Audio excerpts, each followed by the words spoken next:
I want to start by saying that we have reached out to Governor Walz and Vice President Harris, and we would love to have them in studio as well.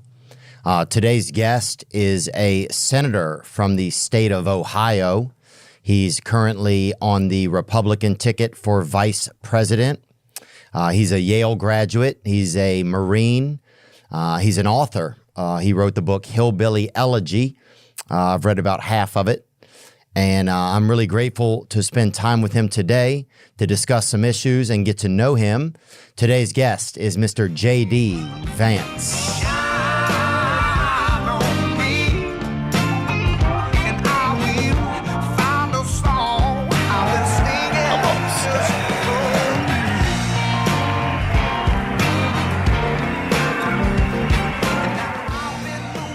But then it starts to become more interesting. Like the last woman we had on, like trains cats around the country. Really? With a traveling cat circus. That's pretty amazing. So that's who you're following up, you know? That's right. So, just so that's way more interesting than a politician, man. That's just so you know where you are, you know? Mr. Vance, please call me JD, right. please. Yeah. Just so you know where you are, JD, in the existence of things. JD Vance, thanks for coming in today, man. Yeah, man. It's good to be here. I really appreciate it. I just went to Lambeau Field the other day. You ever been there? I don't think I ever have been to Lambeau Field, but I think I'm going to Lambeau Field tomorrow. Nuh-uh. Yeah. I'm pretty sure. I mean, running for vice president, you never know where you are day to day, but I'm pretty sure we're going to the Packers game tomorrow. Wow. Yeah. Dude, it was so Did you have fun? It's amazing. Yeah. We just went. I had a show there the night on a Saturday night last Saturday, so we just got to go do a tour. Okay.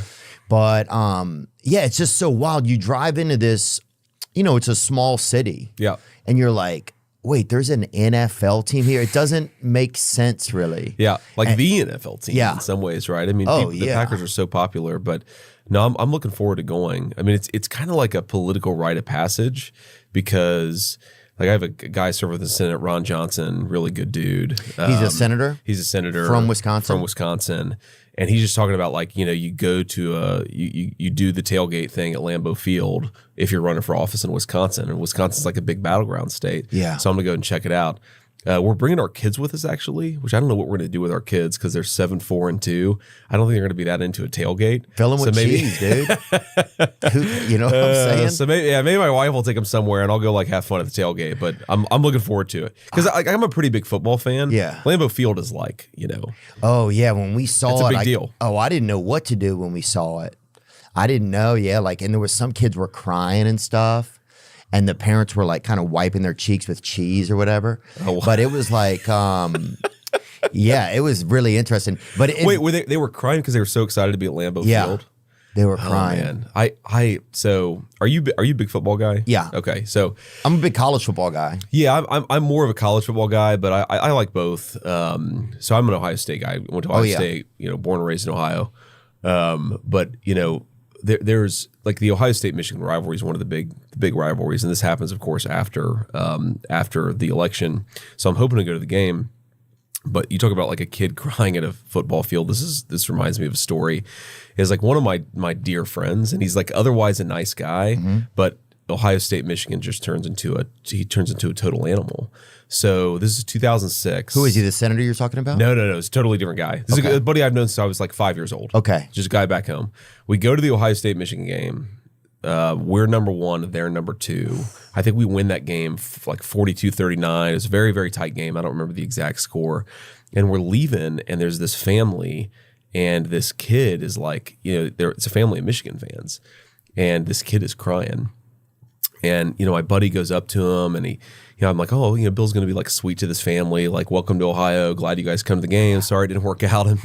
And my buddy goes, are you sad that Michigan lost? And the little boy goes, yeah. And he says, well, maybe next time you won't root for a team that sucks. And walks off. And I was like, oh shit, Bill, we should try to be nicer to the newcomers. But then like you realize that's Bill actually is not a concierge. No. But that's why Ohio State and Michigan hate each other, right? Because that kid was probably 9 years old. Yeah. So this is 2006. I mean, he's, I don't know, close to 25 now. Yeah. He probably still remembers that asshole from Ohio State Yeah. when he was crying after a game, and like that's what makes the rivalry. And now that the kid rivalry. is Tom Brady. Yeah, That's right, exactly. that's how it gets started. yeah. Dude, I remember the craziest thing I ever saw was there was a Mexican father and son bawling, crying when The Rock came back one night at WWE. Yeah, Standing there together, same height, that's a big bawling, one. crying, dude. I And they both had belts on, and yeah. it was like, yeah. Yeah, I mean those are That all? it's like the little rituals that actually make life worth it, man. But, yeah. but definitely. I mean, like my son, he's 7 now, but I took him to the Ohio State Michigan game. I think the last. Well, no, I took him to the game last year, but then we watch it even when he's like 4 years old. And Michigan has beat Ohio State the last 3 years, and so it's just like the first time I ever saw my kid cry over a sports event was last year at the Ohio State Michigan game When they beat them? when Michigan beat Ohio State. Yeah. And, when you cry when your team wins, that means something is probably you have parenting issues in your home. I feel like That's right. That's definitely right. Yeah. That's definitely right. But I mean, it's like, I mean, Ohio State just lost to Oregon like a week ago, I guess, and you sort of realize. Like I get so much joy out of watching sports and like taking my son to the Ohio State Michigan games, like one of the coolest moments of my life as a father. But then it almost always ends in heartbreak. Yeah. Right. Because only one team actually wins the championship. And I sometimes wonder, like, why do we put ourselves through this? It's so true. That's such that it is.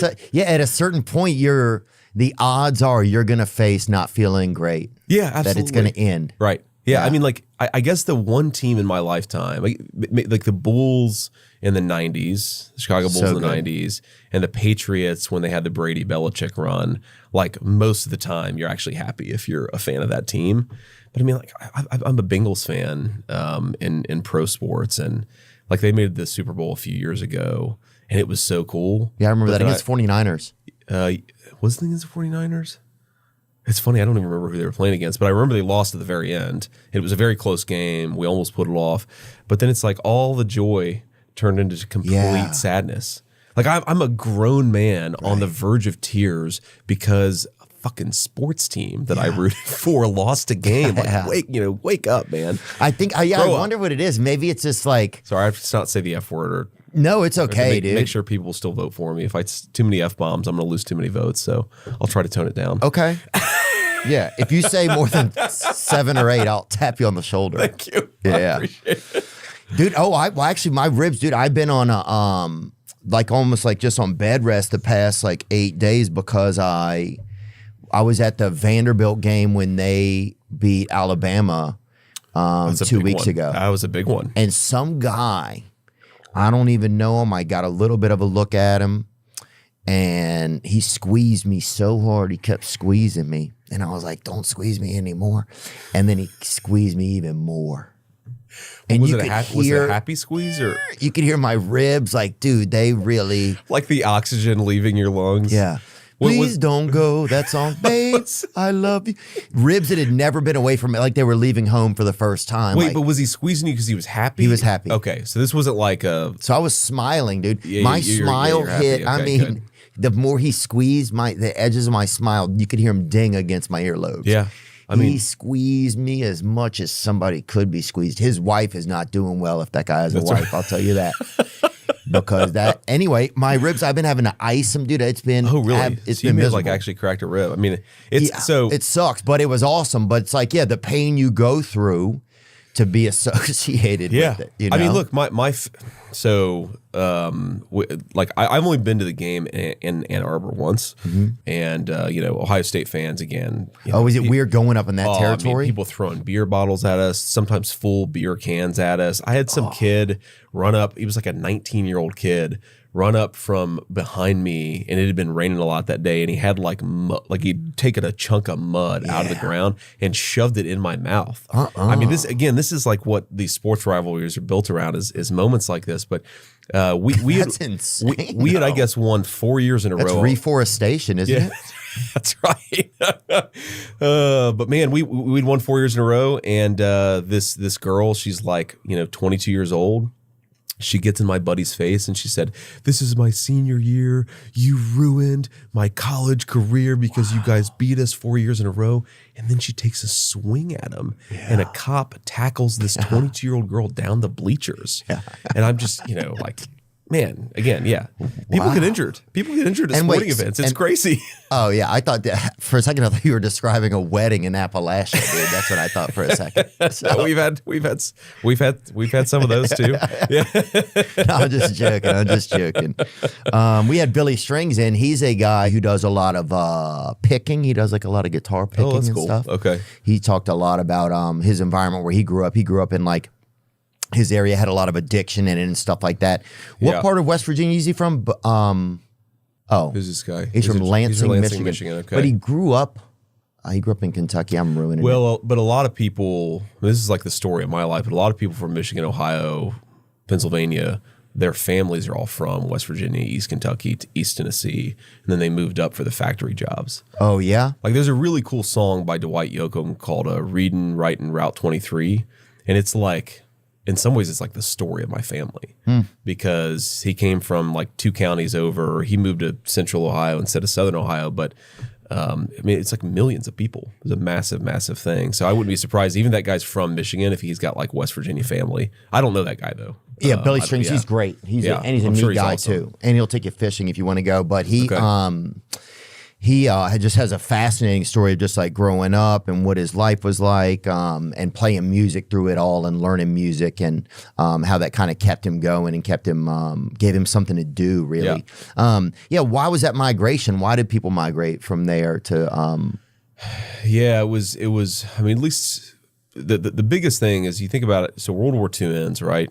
America's the biggest industrial power in the world. And a lot of these factories are coming online close to where they had, access to waterways because you got to ship iron ore and coal and all that stuff. So a lot of stuff around the Great Lakes, that's Michigan, Ohio, a lot of coal in Pennsylvania. And so you had all these steel mills and, textile factories and, like automobile plants, of course, in Michigan. And all this stuff is getting built. And then it's actually what's interesting about it is you had a lot of black people come from the Deep South, and then a lot of primarily white people coming from Appalachia, and they sort of migrated together to all these factories. And like, there are books written in Detroit about, you've got like basically the hillbillies from Appalachia, the black people from the Deep South, and they're just kind of like tossed into Detroit. And like a lot of what we think of as sort of modern Detroit culture is like the fusion of those two groups of people who just dropped in massive, massive numbers. And it's like one of the stories of like why is Chicago such a big blues town? Because all the black folks from the Deep South were moving in, and they were bringing their music with them. Yeah, and that's why Chicago became such a capital for blues. It's not really like it's because all those folks who came from the Delta. So it's but basically jobs, man. I mean, there wasn't my mamaw talked about this. That's what I called my grandmother. She talked a lot about how, if you were growing up in Eastern Kentucky in the 30s and 40s, it was like basically you could go work in the mines or get out. Like that was all there was at that time. Wow. And so my grandfather went and worked at a steel mill, built a pretty good life, was a union welder for 40 years. And then we just had a union president on. Oh yeah, I listened to that one. I like that guy. Sean O'Brien. Yeah, he's wild. Yeah, dude. he is wild. It's funny, man. You can tell he's from Boston. He's got that thick Boston accent. Yeah. But he's a cool dude. I've talked to Sean a couple times, and it's like normally normally Democrats are considered sort of the pro-union, and then 30 years ago Republicans were the anti-union. And one of the things I've been talking a lot about people like Sean is. A lot of union members are coming over to the Republican side. And I think the Republican Party, we got to do, frankly, a better job at kind of welcoming people. But I think Trump is doing a really good job at making union voters feel at home in our coalition, which is like an interesting part of what we're all about. I mean, I think, so Sean's the head of the Teamsters, I think. Yeah. And there was some poll they did just of Teamsters members where it's like 65% of Teamsters in Pennsylvania are going to vote for Trump. That's a crazy turnaround from even 15 years ago. Yeah, they couldn't endorse. Usually there's only been 2 times where they haven't endorsed a candidate in the past 30 years, I think, or maybe past 50 years. Yeah. But this would be one of those times they said, I think, because it's too split.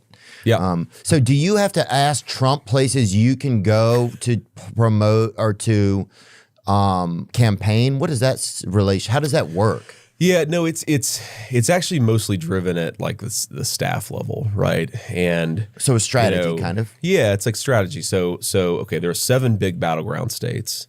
It's the 3 in the Midwest are Michigan, Wisconsin, Pennsylvania, and then Georgia, Arizona, Nevada, and North Carolina. And so it's like you look at a little bit it's driven by polling, a little bit it's driven on just like where do you think this guy's going to do the best.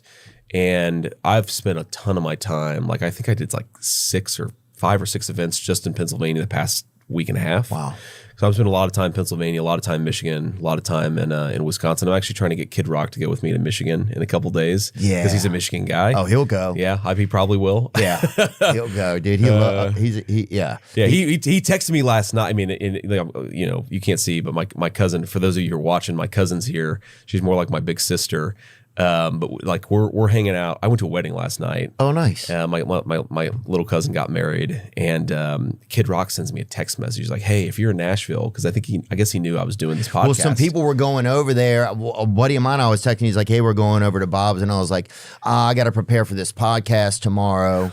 Vance is coming on." Yeah, maybe that's how he knew, because he texted me, and I was like, "Oh man, I want to fly to Nashville right now just so I can party with Kid Rock." Right? I mean, like that's an experience of a lifetime. So now I'm trying to get him to go to Michigan with me. But I'm sure he probably would, man. Yeah. Oh yeah, dude. He's one of a kind, man. Yeah. But anyway, to answer your question, it's basically you go where the campaign needs you to go. Right. And like, yeah, I could say no, but I'm like running for vice president, so I try to do as much as I can just to be helpful. And do you go with Donald Trump? Do you guys go separately a lot of times?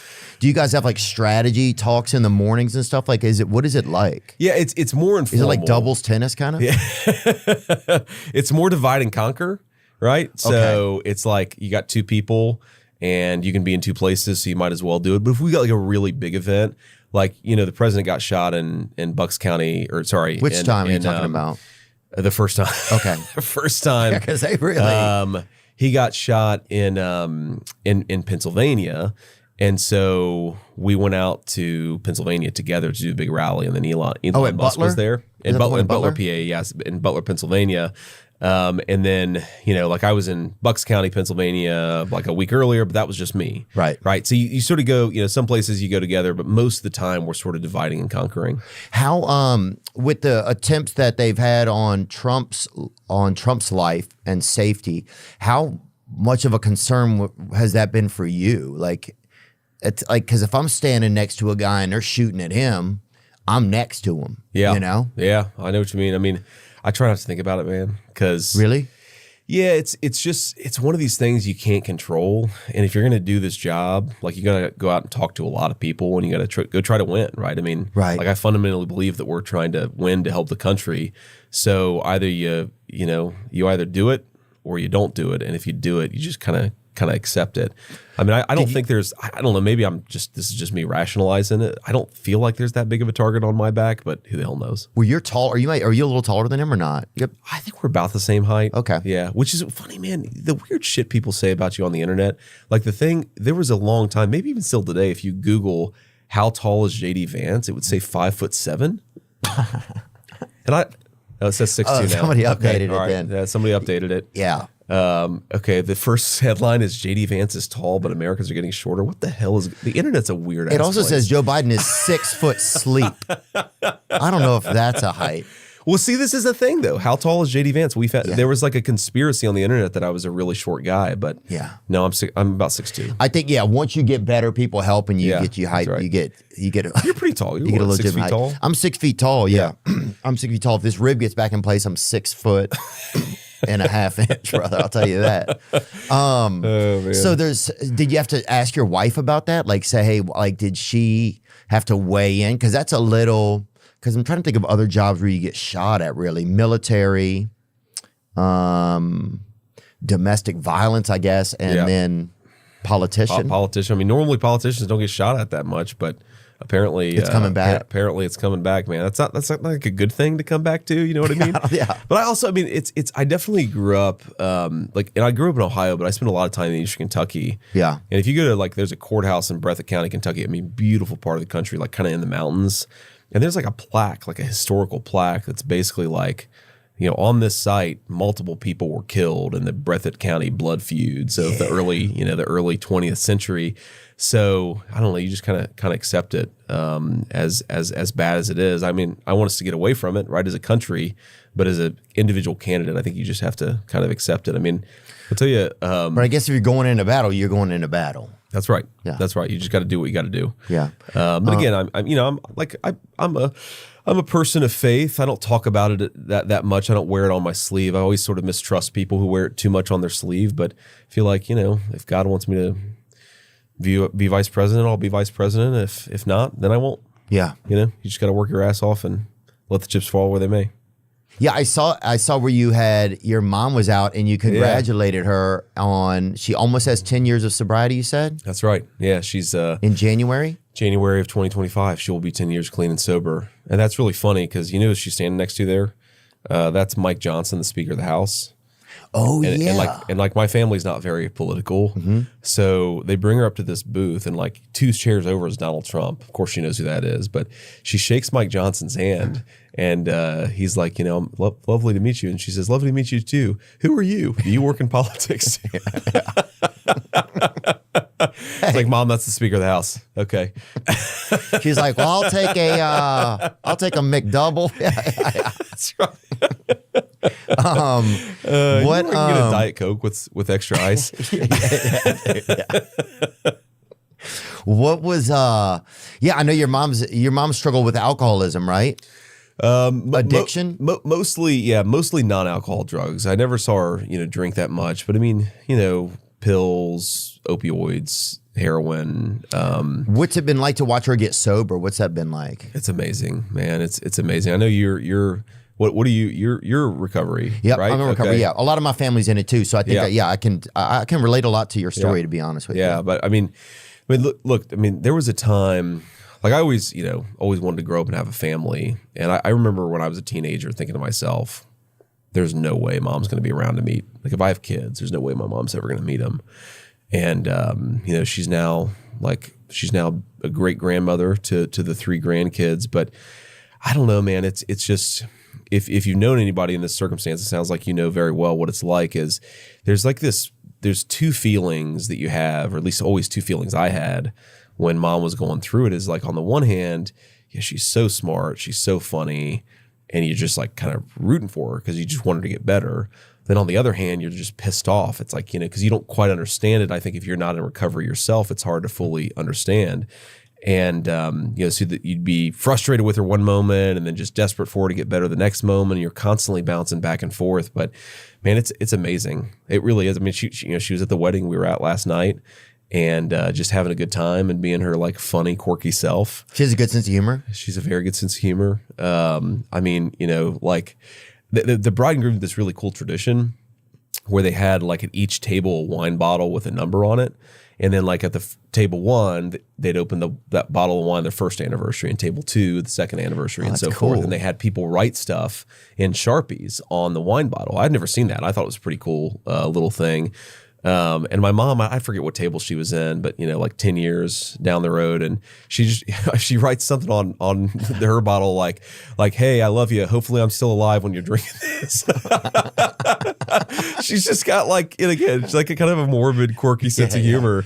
But yeah, man, it's really amazing because I never thought she'd be alive when I was 40 years old. Yeah. And she is, and she's got a good relationship with her family and her grandparents or her grandkids. And that's just a very cool thing. Yeah. It's a blessing, man. That's awesome to see. Blessing. It was really cool to see that. Did you ever go to meetings with her? Did she go to, you have been before? Yeah, I've been to a lot of NA meetings. When you were growing up, did you ever go or no? Yeah, I went when I was a kid. I went when I was a teenager. I mean, I've been to a lot actually just in the past few years because she now that she's like, she feels like she's really on the other side of it. Yeah. She does a lot with her local NA. I think she's the treasurer, the secretary of her local NA chapter. And I don't. Do you ever go to meetings or anything? Oh yeah, I went to one. Okay, I went to one. I was at one last night at 8. okay. I mean, there's actually a really special community around it, which I really like, and it almost kind of reminds me of church, right? 100%. Where you say these prayers and you talk about what's going on, and there's like this sense of fellowship and community that I think is really awesome, and it's like one of these things where you see just human nature and all of its good sides and its bad sides, right? Because sometimes you have people who come in and they're getting their 24-hour medallion. Yeah. Right? Which is like, this is the first real period of sobriety I've had in a very long time. And then sometimes you have people who are, celebrating 15, 20, 25 years. And it's just amazing to see. But I don't know if you noticed this, but something I noticed, and it's not to get too political here, but, like 5, 6, 7 years ago, you start noticing this, and then it really started picking up a few years ago, where you have somebody who's been, say, 6 months or 9 months sober, and then they don't come to a couple meetings, and then they're just dead.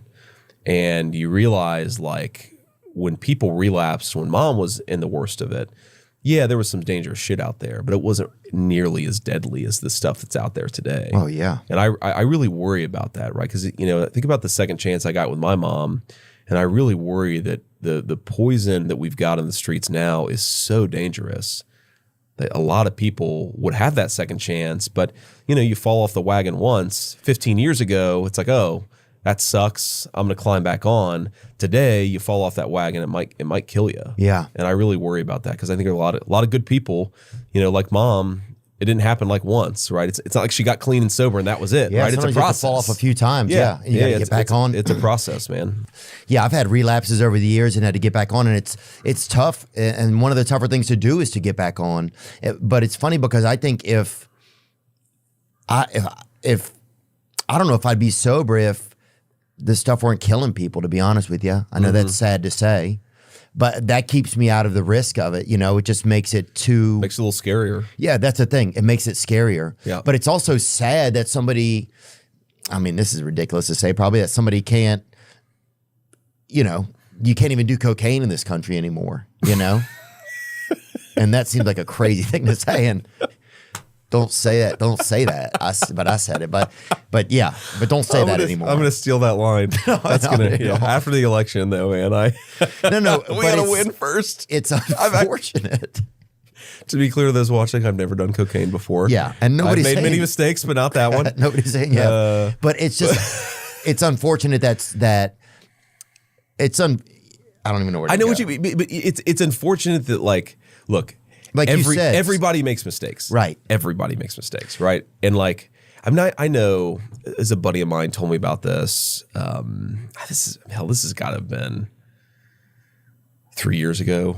It's been a while, but basically what happened is his daughter was like a bridesmaid in a wedding, and they were going to this wedding, and like the wedding got canceled because a couple of the groomsmen had terrible overdoses the night before at the bachelor party because they took something. I mean, you can judge and say, oh, they shouldn't have been taking something, but everybody takes something at some point in their lives. Like, we don't want it to kill people. We don't want stupid mistakes to kill people. That's sort of like that's live and learn from stupid mistakes. Right. You used to be able to live and learn. Yes. Now it becomes a death sentence. And that's what's really, I think, changed about from now to when my mom was struggling with addiction. Why is it so bad? What do you know a lot about the fentanyl crisis? I mean, I know a fair amount about it. I've worried about it for a long time. I've worked on bills related to it. I mean, there are two basic issues, right? And it's like, any business, there's a manufacturer, there's a wholesaler, and then there's the retail, right? And with fentanyl, it's not. You can't make fentanyl in a trailer in somebody's basement, right? It's not like meth. It takes a really complicated, pretty sophisticated pharmaceutical process. So we know that a lot of it, maybe even most of it, the Chinese are making, meaning Chinese companies, not like necessarily the Chinese government, but they sure as hell know about it. And then they bring it in primarily through the southern border. And the Mexican drug cartels are like the wholesalers, right? Of the Chinese, pharma's the manufacturer. the drug cartels that are bringing in wholesale style, and then it makes it in the street level. Wow. And I mean, it's really crazy, man. Like I was talking to a DEA agent about this a couple years ago, and I think this was in 2022. He was like, look, a few years ago, the cartels were making less than $1 billion a year. And he's like, in 22, 23, we think they'll make $14 billion a year. Wow. So like an explosion of drug trafficking in this country. And yeah, you hear about stories, and I don't think it happens that much, thank God, but somebody smokes a joint, it's laced with fentanyl, they go into a coma. Oh, yeah. I mean, I have 7 friends I have 7 friends, and not even just like estranged people, you know, like, but not all best friends. Sure. But I have 7 friends that overdosed and died from fentanyl. Yeah. Yeah. That's me. Right.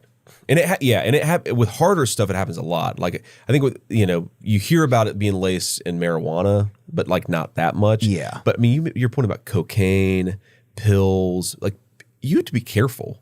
Like seriously, it's a huge thing. It's an unbelievable crisis. And it's like, yeah, you'd think that I don't know how you fight something like that. Maybe we need to have like a head of like the DEA or something on. Maybe he would be able to help, or she would be able to help us figure that out a little bit more. I think that'd be a very interesting conversation. But I think you've got to go to it at the heart. Mm-hmm. And something Trump did towards the end of his administration doesn't get a whole lot of headlines. Obviously, I'm biased. I think it should get headlines. Is he was using economic leverage to try to convince the Chinese to crack down on fentanyl manufacturing. Because if you get it at the source, right? That's, I think, really the way to address it. Oh, there's fentanyl in half the bookshelves they make over there, dude. You put a fucking half a set of dictionaries, and that bitch will give way. I've seen. I mean, I absolutely believe that. Some bad furniture. Oh man, that's. What's in the furniture here? Are we okay? Yeah, I think we're good. This episode is sponsored by Prize Picks, baby. Prize Picks. If you like firing on sports, like I do occasionally, then Prize Picks is the best daily fantasy sports app for you. You can sign up today and get $50 instantly when you play $5. You don't even need to win to receive the $50 bonus. It's guaranteed. NBA is finally back, and Prize Picks is celebrating with an Anthony Edwards free square. That's right. Anthony Edwards only needs 1 point to win. Add his projection of more than 0.5 points to your lineup and boost the multiplier. That's what I love about Prize Picks. It's not choosing teams, it's choosing individual players. Each player has a set projection, and you choose either more or less than that set projection. If you're smart with sports and you know what players are going to perform on what nights, in the NBA, NFL, UFC, and many more sports, then Prize Picks is the best app for you. First-time users download the Prize Picks app and use code Theo, and Prize Picks will instantly give you $50 on your first lineup of $5 or more. No strings attached. Put in $5 and instantly get a free $50. You can do it. Prize Picks. Needless to say, it's about that time. It's what we've all been waiting for. I'll say it. You can feel it. You can feel it vibrating through the cable wires. And it's almost here. Sunday, November 10th, it's the epic return of Yellowstone. And it's only on Paramount Network. What will become of the Dutton family? Can they save the Yellowstone Ranch? How far will Beth and Rip go to protect the family legacy? Generations of blood have led to this. Nothing will prepare you for the must-see premiere event. Don't miss the epic return of Yellowstone on Sunday, November 10th at 8, 7 Central on Paramount Network. That's right, Paramount Network, Sunday, November 10th. Yellowstone returns. I've been wearing these recently because they're more relaxed, and they're Tommy Johns. That's what they are. They're a lot of kind of nighttime men's undergarments or whatever, underpants. They're too tight on me. They tighten, they scrunch me and they push me and they hold me too much. That's why I like Tommy John. It's more comfortable. It doesn't have that tight waistband that makes it so I just got to go and do pee-peeing all night. Tommy John, it's so comfortable. You'll like it. It's great for travel, summer vacation. Silky, soft, cool, breathable. I would go to say they may be the most comfortable underwear I've ever worn. You can shop Tommy John right now for huge summer savings. Get 25% off your first order at TommyJohn.com/Theo. That's right, save 25% at TommyJohn.com/THEO. See site for details. But you do that. You go after the drug cartels. The other thing that people don't realize about the cartels, man, is one, we're talking about some very dark and dangerous people. Yeah. Like, this is not some guy who's like dealing, selling joints on a college campus. These are like, they're doing sex trafficking. They're getting 11, 10-year-old girls involved in the sex trade. Yeah, they're like very evil people. Dictator type of just absolutely vile. And it's like, why are we making it easier for this like massive criminal organizations to get richer and richer and richer? Like, we should be trying to make them poor and help people who actually need it. Well, it's obviously one of the biggest enemies. That's right. It's like if there were an enemy that were killing, if there were somebody shooting into your country every day and killing people, at a certain point you go over there. Or you send your military there, or do something to say, "Hey, that's right. You're not going to be. We're not going to let you do this anymore." Yeah, that's basically what's happening. That's right. I mean, can you imagine if Mexico sent gunmen across the border and killed 70,000 Americans a year, because that's about what dies from fentanyl, we would be in a major war, right? We just absolutely would be the case. So the other thing that's crazy about this is, so these cartels, and you see this graphic that's pretty interesting there, but the cartels are going to start to destabilize the country of Mexico.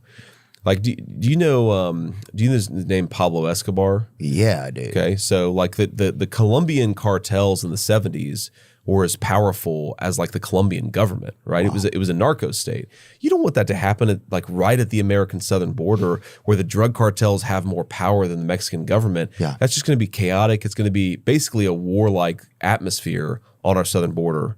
That's bad news. Well, it's bad news, but it'd be great to figure out a way that to shut it down. I mean, it just feels like, if that many people are dying each year, if it were actual people shooting at these people, we would send people there in a heartbeat. Right. I mean, and I think that's what we have to. I think not that we have to send people to Mexico, but I think that we actually have to have a military response at the southern border. 100%. Because these are such vicious people, and I think local law enforcement, they're telling us they're overwhelmed by some of these guys. And we've got to be willing to send our best people, our best fighters, to get control of the southern border. I think that's the most important issue confronting the country. Because look, I mean, how do you even measure the human cost of 70,000 people, many of them in the prime of their life? And the ripple effect of it too, in their families. The orphans, the parents that are heartbroken. I mean, how many kids are, like, this is my story, right?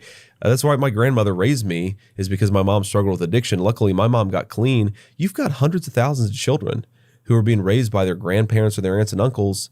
Like, that is an unspeakable human tragedy, man. Especially when we can do better. Like, we could do so much better, and we're failing right now. And that's one of the reasons why I'm here. One of the reasons why I'm running. Yeah.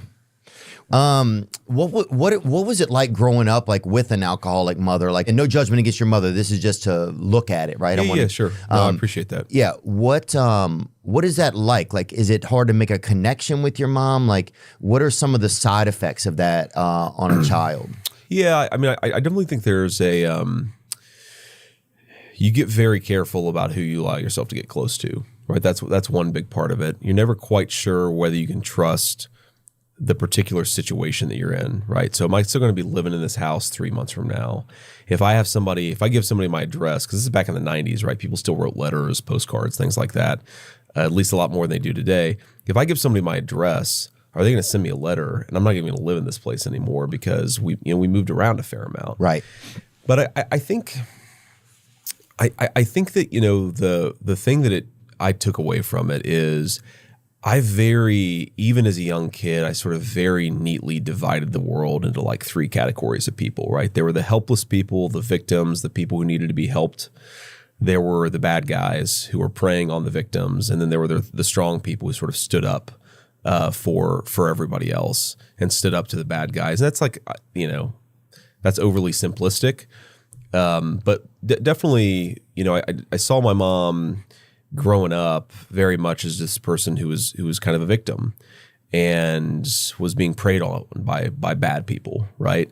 And then the person who was sort of looking up for us and standing up for me, especially, was my grandmother. And I think that attitude of, some people are just not as strong as we wish them to be, and bad people are going to prey on them. But it's kind of up to, try to make yourself the person who can look out for people, who can protect people. And that's always what I wanted to be. That's one thing I think I took from it. Were you able to be that for your mom, did you feel like? Not always, certainly. I mean, when I was it's a lot of responsibility for a kid. I mean, when I was a teenager, man, I was definitely very, very selfish. I think I got pretty resentful just at the situation. It's like, oh, other people have more money than I do. Other people have more stability than I do. Other people, they've got nice cars. We don't have that. So there's definitely like a resentment that comes from it, I think. But I left high school and enlisted in the Marine Corps, spent 4 years in the Marine Corps. And I think that what, that really did for me was just like gave me a cool perspective. And I probably went into the Marine Corps. I was pretty whiny, pretty resentful kid, was pissed off at my mom, was pissed off at all these other people because I didn't have the things that I thought I should have. And then eventually, there's me when I was much, much skinnier, much better looking. Oh, yeah. The Marines, dude, that was the original Ozempic. That's right. That's Brozempic, dude. That is good. That is good. Marines, the original Ozempic. I'm going to steal that one. But man, I know I say this all the time, dude. If I went back to boot camp for 2 months, boot camp's 3 months. If I went back to boot camp for 2 months, I'd come out with a 6-pack. Yeah. But I've anyway. So Semper Fat, dude. That's right. Sorry, that was stupid. And I don't even know if you can even joke about Semper Fi. And no offense to any Marines. Not at all. No, I'm sure no Marines took offense to that. Yeah, we've done a lot of shows on military bases and stuff. And yeah. It's usually the Army's just waiting for the Marines to get there to tell them what to do. Usually. Yeah, that's right. That's right. I know the chain of command. Oh man. But yeah, anyway, so we had a. I think that the way that I noticed it, I mean, not to get too personal, but like when I met my wife in law school, and it was like, I dated girls in the past, but for her, it was like, oh my God, I'm in love with this girl, right? Like I'd known her for a week and I was like, I want to marry this girl. Yeah. And there was definitely just an element of like, it took a long time for me to get to a place where I was like, oh, I can actually trust this person. I actually rely on this person, because that's not really the experience that I had growing up. Is the people you trusted, the people you relied on, they would just kind of disappear. Yeah. Sometimes through no fault of their own, but sometimes they would just disappear. And so, I don't know if you'd say I have attachment issues. And that's something that definitely I think comes from growing up in a pretty tough, pretty chaotic environment. But, the other thing, the flip side of it is, and again, this is why I talk about the Marine Corps, is after 4 years in the Marine Corps, like one of the best Marines, maybe the best Marine that I served with, is this kid who grew up. He was a Puerto Rican guy from the Bronx, was a drug dealer. Wore jewelry or not? Do you wear jewelry? I mean, not with uniform, right? Okay. That's maybe he did, but by the time I met him as a Marine, he did. But he was like, he had a much harder life than I had, and there was no bullshit, there was no complaining, no whining. He was just doing his job, and he was a good dude. And you meet a lot of people like that, and you start to realize, like in some ways, not having everything handed to you is actually a blessing, right? And growing up in a tough circumstance and being able to understand that not everybody's always had it easy. I used to be annoyed by that, kind of complaining about it. Same. Now I sort of see it as like a good thing, yeah, right? Because I think I have a different perspective than than a lot of people I spend my life around, where they were born to a rich family, they went to a private school, then everything was kind of laid out for them. Oh, yeah. It's kind of good to not have everything laid out for you, because you have to work for it a little bit more. Yeah, that was going to be my follow-up question to that, was just like, what are the positives, like, and also so we don't get stuck in like, just in like a Debbie Downer spiral kind of, because it's okay to talk about stuff, but sometimes, it's like things can get kind of like where you're just looking at the negative things, but there's usually something positive in everything. Exactly right. And that's what I was thinking. What were some of the positives of having a childhood like that, and of being, and I guess it would be some self-reliance. I think it's definitely some self-reliance. Awareness probably, which is probably a curse when you're young, because it feels like you have to be kind of scared of stuff, but when you get older, having awareness can be pretty helpful sometimes. Yeah, I've got my head on a swivel, right? I'm always looking around corners. I'm always kind of worried that things that aren't exactly what they seem, but I think that's made me a little less comfortable, which is a good thing, especially in the political life that I live these days. Yeah, it's good to have your head on a swivel. Hey, now everybody's an alcoholic. You know what I'm saying? You're like, yeah, everybody in politics has a vice that's much worse than alcoholism, is the way that I put it. But we release the list. Seriously, we need to release the Epstein list. That is an important thing. We can go down that rabbit hole. But anyway, I guess the other thing that I gain from it is, I think that I'm just I see people as people. Mm-hmm. And one thing I've picked up on, like I went to law school at Yale, and a lot of my classmates are good people. But you're a lawyer also? Yeah, but I sort of, as soon as I went from law school, I went into the business world. So I never really practiced law. I was mostly a business guy. But like a lot of my friends, they look at people as like, where did you go to school? What do your parents do? Yeah. What job do you have? What credential do you have? I've never had that, right? And so when people like talk about politics or policy, they'll be like, oh, well, this person has a PhD. I don't give a shit. Yeah. Now, they may be smart, but I don't care about. PhD's only 3, doesn't even spell anything. Yeah, exactly. But I don't care about the letters. But I meet somebody and, they don't have a fancy degree or they don't have a fancy job. I still just naturally care about what they think, because the way that I grew up, I just sort of see people as people. Yeah. And I think that's just it's a perspective that I'm glad that I have. I think it's very much a product of how I grew up. Yeah, I like people that have their own thing. I don't dislike somebody if they inherited everything. Yeah. But I gravitate more towards people that haven't had that experience, I think, because I don't know. There's just something a little bit more abnormal about it. I didn't like it when things were handed to people. I guess maybe the truth is I got upset when other people had stuff that was handed to them, which probably was just normal stuff to be handed to a kid. Yeah. Or but that made me like, oh, screw that. I'll figure this shit out. You know what I'm saying? That's right. Fuck them or whatever. You know what I'm saying? I had that exact attitude. Yeah. When I was like 13, 14. Yeah. Yeah. And some of that it's just that rebellion at that age. What would you say, and because we have a lot of audience members that have struggled with addiction and these days you can't even, like, who doesn't have somebody that's in their family or something that struggle with addiction? Sure. But what suggestion or like just advice or thoughts would you give to a young person who has a parent who has alcoholism, as to how to navigate that? Because I even get messages a lot from people that are like, hey, my dad is struggling, or this, what do I do? I don't know what to do here, Do you have any thoughts on that? And it's not like you're a specialist. Yeah, no, I know that. I'm not a specialist. Here's what I try to do. Take this for what it's worth. But number one is you gotta, if you're a kid and you're in an environment where there's a lot of addiction, you got to make sure that you're taken care of, right? Like, don't get yourself in such a situation where it's not just your parent that is struggling, but it becomes you that's struggling too, right? Because you can't help them out. You can't help them out unless you're able to take care of yourself first, right? Right. That's number one. I think number two is as hard as it is, man, and shit, I know this very well because there were times when I had some very angry moments with my mom. Don't get resentful and try to keep your heart as open as possible, right? You got to compartmentalize a little bit, right? There's the addict version, but then there's the version that, that read you a book when you were a kid, or there's the version that took you to, your favorite movie, or you try to hold on to the memories that are completely divorced from the addiction. Because I think if you allow yourself to become totally resentful, then it doesn't just affect them; it starts to affect you too, right? Don't allow your parents' addiction to become something that destroys your life too. In other words, is you've got to kind of keep your soul intact here. I just practically go to those NA meetings.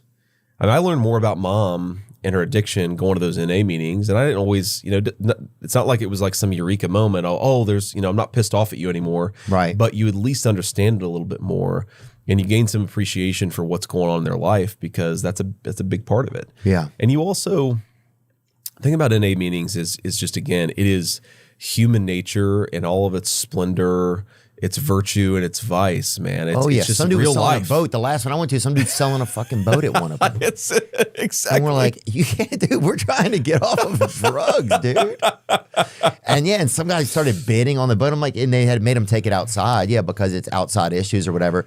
But it was like, what is even happening here, dude? I was in a meeting. Some guy had a fish hook stuck in his freaking cheek, dude. Really? Yeah. Wow. Yeah. Wow. Dude, yeah. Man. He had 2 weeks clean. Yeah. He'd either had a really bad night or a really good night. Maybe both. Jesus. Yeah, who knows what happened. God dang, it's just like, all right, dude. Catch and release, brother. Catch and release. He probably had tried to come across the border. We'll do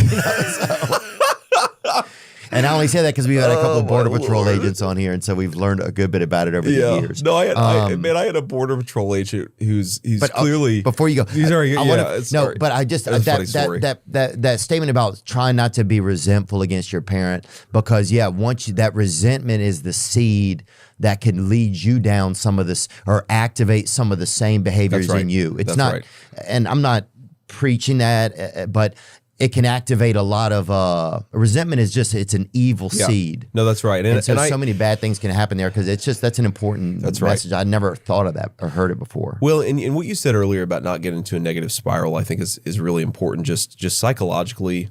I mean, look, man, I know you had a tough life in a lot of ways. There are certainly some moments in my life that were pretty tough, but I've never, again, I'm not an expert. I've read some books on this stuff. This is not JD Vance's expert opinion. This is just a guy talking. I really worry that a lot of the mental health stuff in 2024 is about like focusing so much on what's bad in your life that you end up wallowing in it, and it becomes a sort of self-reinforcing spiral. Like, there's only so much you can, if bad shit has happened to you, there's only so much you can do to think about it and process it. And sometimes bad shit happens because it just happens, right? And there's no like rationalizing, there's no like thinking through it. And what I've always found like is most helpful is getting outside and going for a walk. Like, that made me feel way better than trying to understand, why did mom do this thing when she was 13 or when I was 13 years old and she was, I guess 39. 36 she would have been when I was 13. But like, why? Right, still harping on it. Yeah, you just, I got to go for some walks then. I go for them, but still, sometimes you got some ghosts, man. But and I've got ghosts too, man. But it's the like longer you sit there and look for ghosts, it's still ghosts. It's still a ghost, and it's almost like you find more ghosts, right? And you keep on finding them, and then it's like, all right, man, I need to go like hang out with my buddies, go for a walk, and have a drink. Well, not if you're dealing with addiction, but like have a drink of coffee. Just like go hang out, because I really worry that like the constant wallowing is bad for us. Yeah, we've gotten into this definitely into a heavy self-help type of vibe. Yeah. Like every book is a self-help book, because self-help is great, but also you're saying the other side of that is you're saying that something's wrong with me, right? And so if you're always looking for ways to improve yourself, which it can be positive to do that. Yeah. I've noticed in my own life, it's also a way where you're also kind of saying there's always something wrong with you. That's interesting. So I'm in the same way that I'm always trying to get better.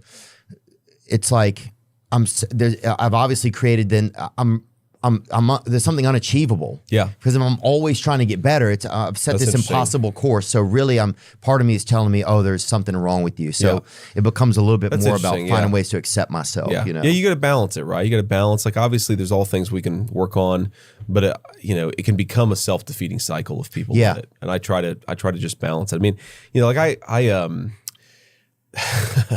like about 2 years ago, at the end of my Senate campaign, I was just like, I had gotten very overweight.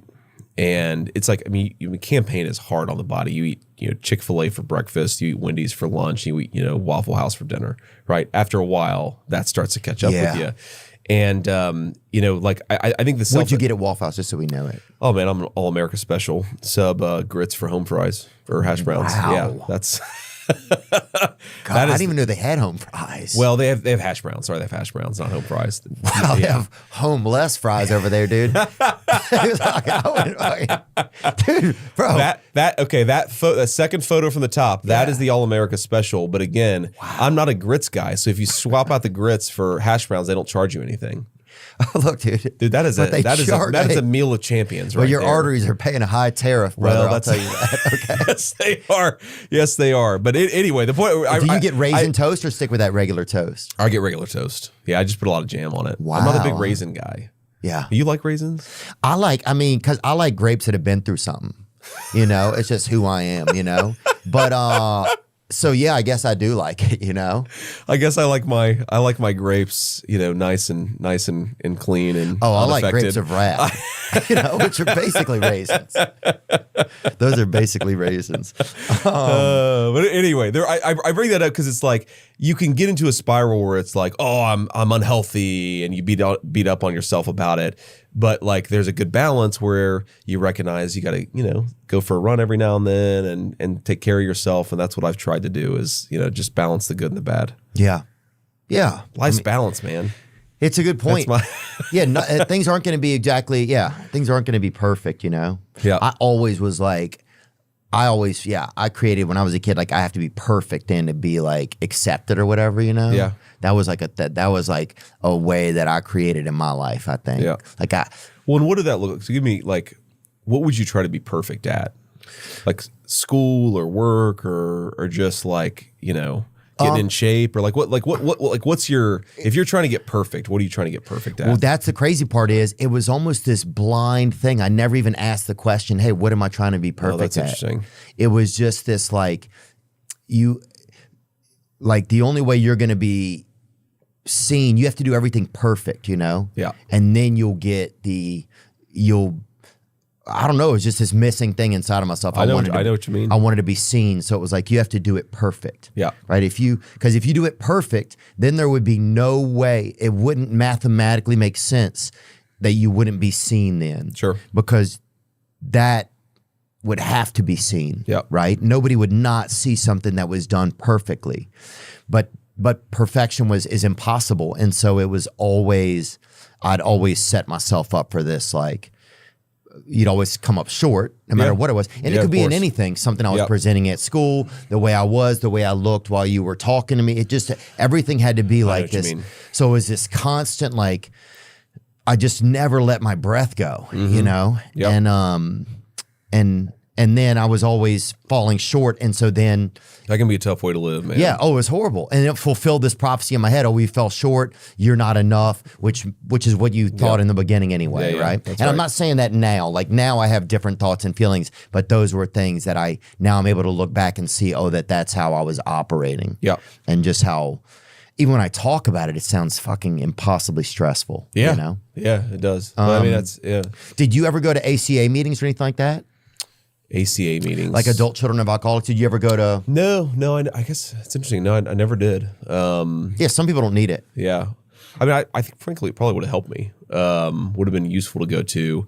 We did sometimes like there was one very long-term treatment facility that Mom went to, and I guess it was kind of like that because part of that was that we would go to meetings every couple of weeks with all the kids of the people who were in. Oh, that's pretty cool. So that may have been an ACA meeting. I just didn't know the name of it, but that was definitely interesting. And again, it's like you go to the meetings with some of these kids and you think your life is tough and you realize, man, there's always somebody who's got it much worse than you do. Yeah. And that's, again, I think that's a good attitude to have, because then you feel grateful for what you have. That's another thing, man. Like the feeling of gratitude is so empowering. Like if you're just grateful for what you have, like, yeah, you and your wife have an argument, but if you're just grateful for her existence, that's just such a better attitude. Your kid does something that's annoying to you, but I'm just so grateful that I have this beautiful little baby that I get to take care of. I don't know. The feeling of gratitude, I think, is a very powerful thing. Yeah, I mean, people say that a lot. Was being a parent scary for you? Were you scared? Like, absolutely. Yeah, terrifying to me. Yeah, man. I was taught by my childhood that most people really screw up parenting, and it's not just like you make a mistake, you get a bad grade, or your boss is pissed off at you. It's you make a mistake and you're like screwing up. You get a bad grade that has to go that stays alive. That stays alive. You're like, right? damn, this C plus is having a tough week. C plus is having a really tough week, and like, do you have kids? I don't have any children yet. So I mean, you just love your kids so much, right? I mean, you really think the sun shines out their ass. That's kind of how you see children. Oh yeah, like Care Bears or whatever. That's right. Like a Care Bear, but a living, breathing Care Bear. Yeah. That you have to take care of. And so I was just really terrified because, this has certainly gotten a lot better. But, when I was 27, 28, I had like a pretty bad temper. Like if somebody cut me off, I'd be really pissed off. Now I don't drive anymore because I have a Secret Service detail, which is probably a good thing. But, but I just think to myself, oh my God, is my kid going to do something bad and I'm going to, fly off the handle? Like, I worry about that. Right. And yeah, I mean, look, certainly kids can be frustrating from time to time, but for whatever reason, I think it's part because my wife's so patient. It's in part just because I'm older and a little wiser.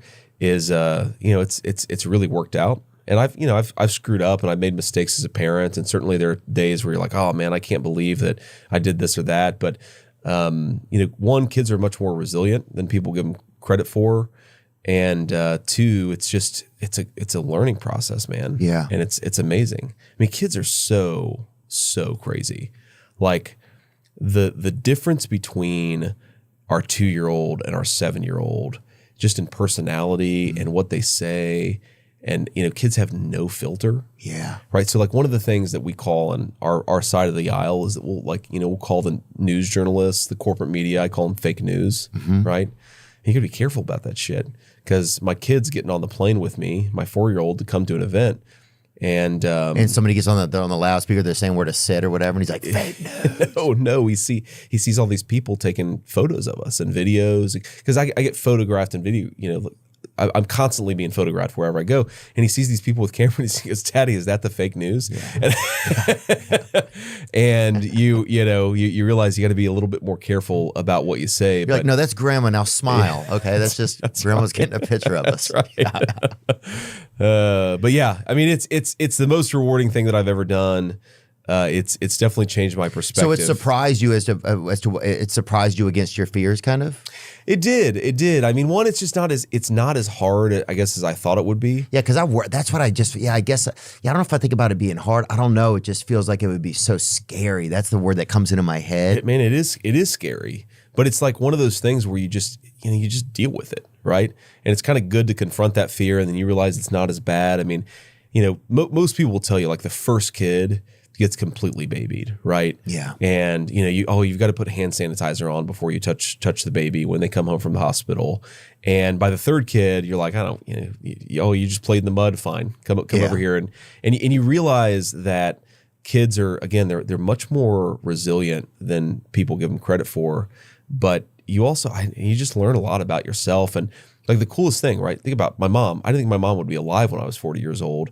And now I see her play Pokemon with my little 7-year-old and build a relationship with these little kids. And it's just a really rewarding thing. I mean, does it feel like a gift that you were able to give your mom almost not you were able to give it to her, but that God gave you this series of events in your life where you get to see your mom play with this kid and you're like, man, that almost could have been me, but it does get to be me, like in a weird way. Like, yeah, that's exactly right. I feel like it's a gift that God gave to us where we get to have this second chance with mom. Yeah. And, we get to, wouldn't necessarily relied on mom when I was 12 or 13 because she was still caught up in addiction. But now, like, we'll leave our kids with mom. Wow. And, like, being able to rely on her is just a very cool thing.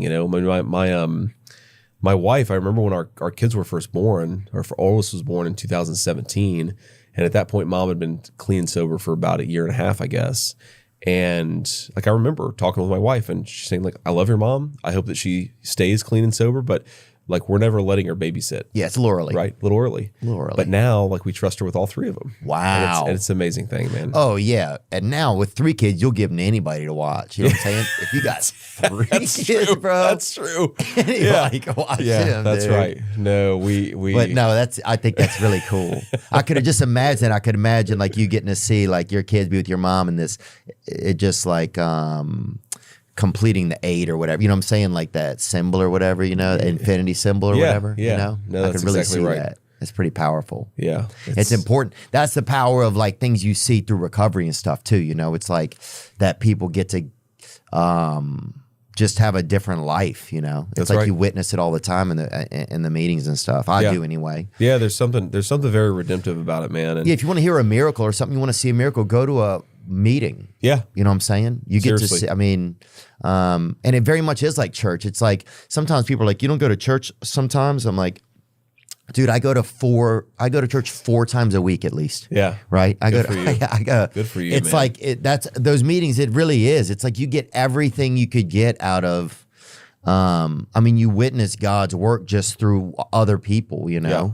much less outside of possibly in your own life. Yeah, and the testimonials you hear at meetings.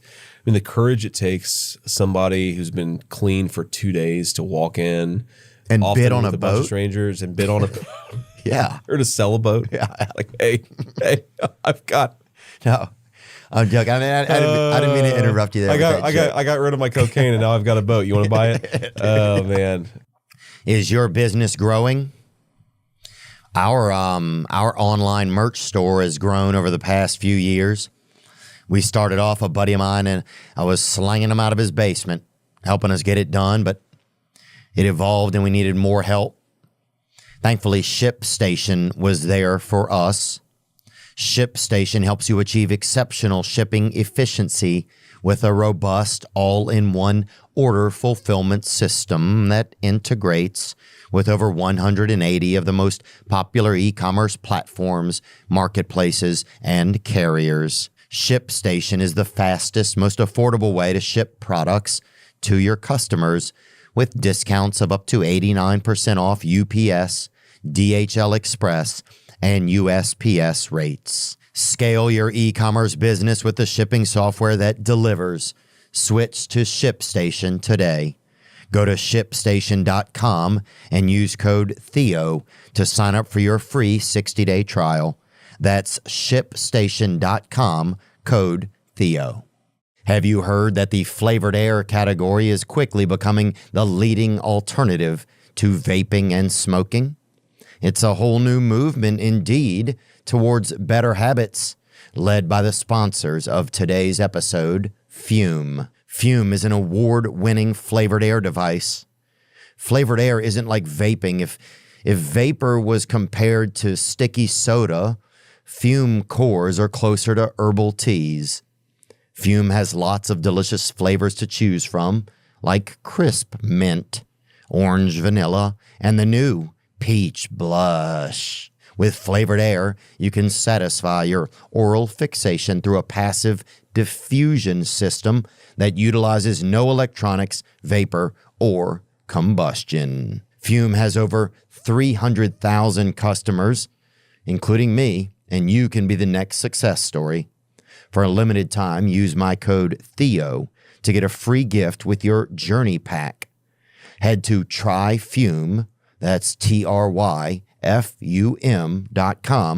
and use code Theo to get a free gift with your order today. Tryfume.com, code Theo. To every elected official and politician in America, the people stand united, desperate for you to listen.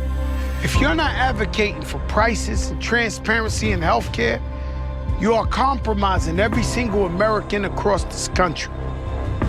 Because when we can't see prices, hospitals, insurance, and their middleman charge us whatever they want. Our very own healthcare system is robbing all of us.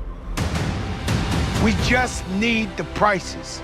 That's how our economy works. If you want to do right by workers, employers, and unions, then you got to do right by the people they represent and the families who depend upon them. And we got to hear it. Prices now. Power to the patients.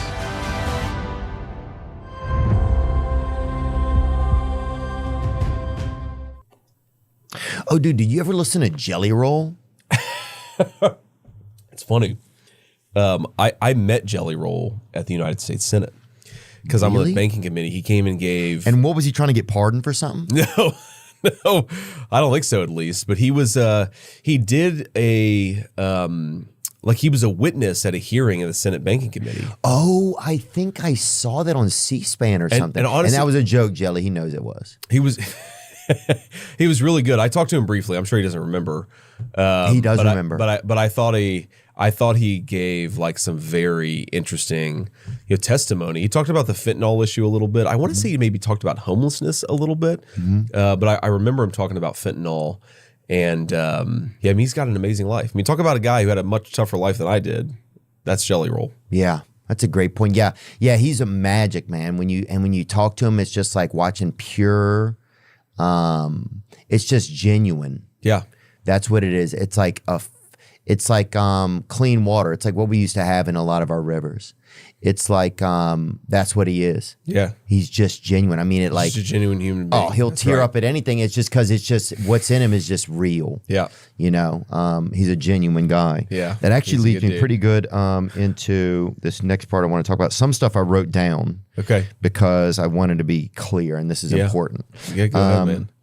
So you're from a region that was firsthand devastated by the money lizard Sackler family, right?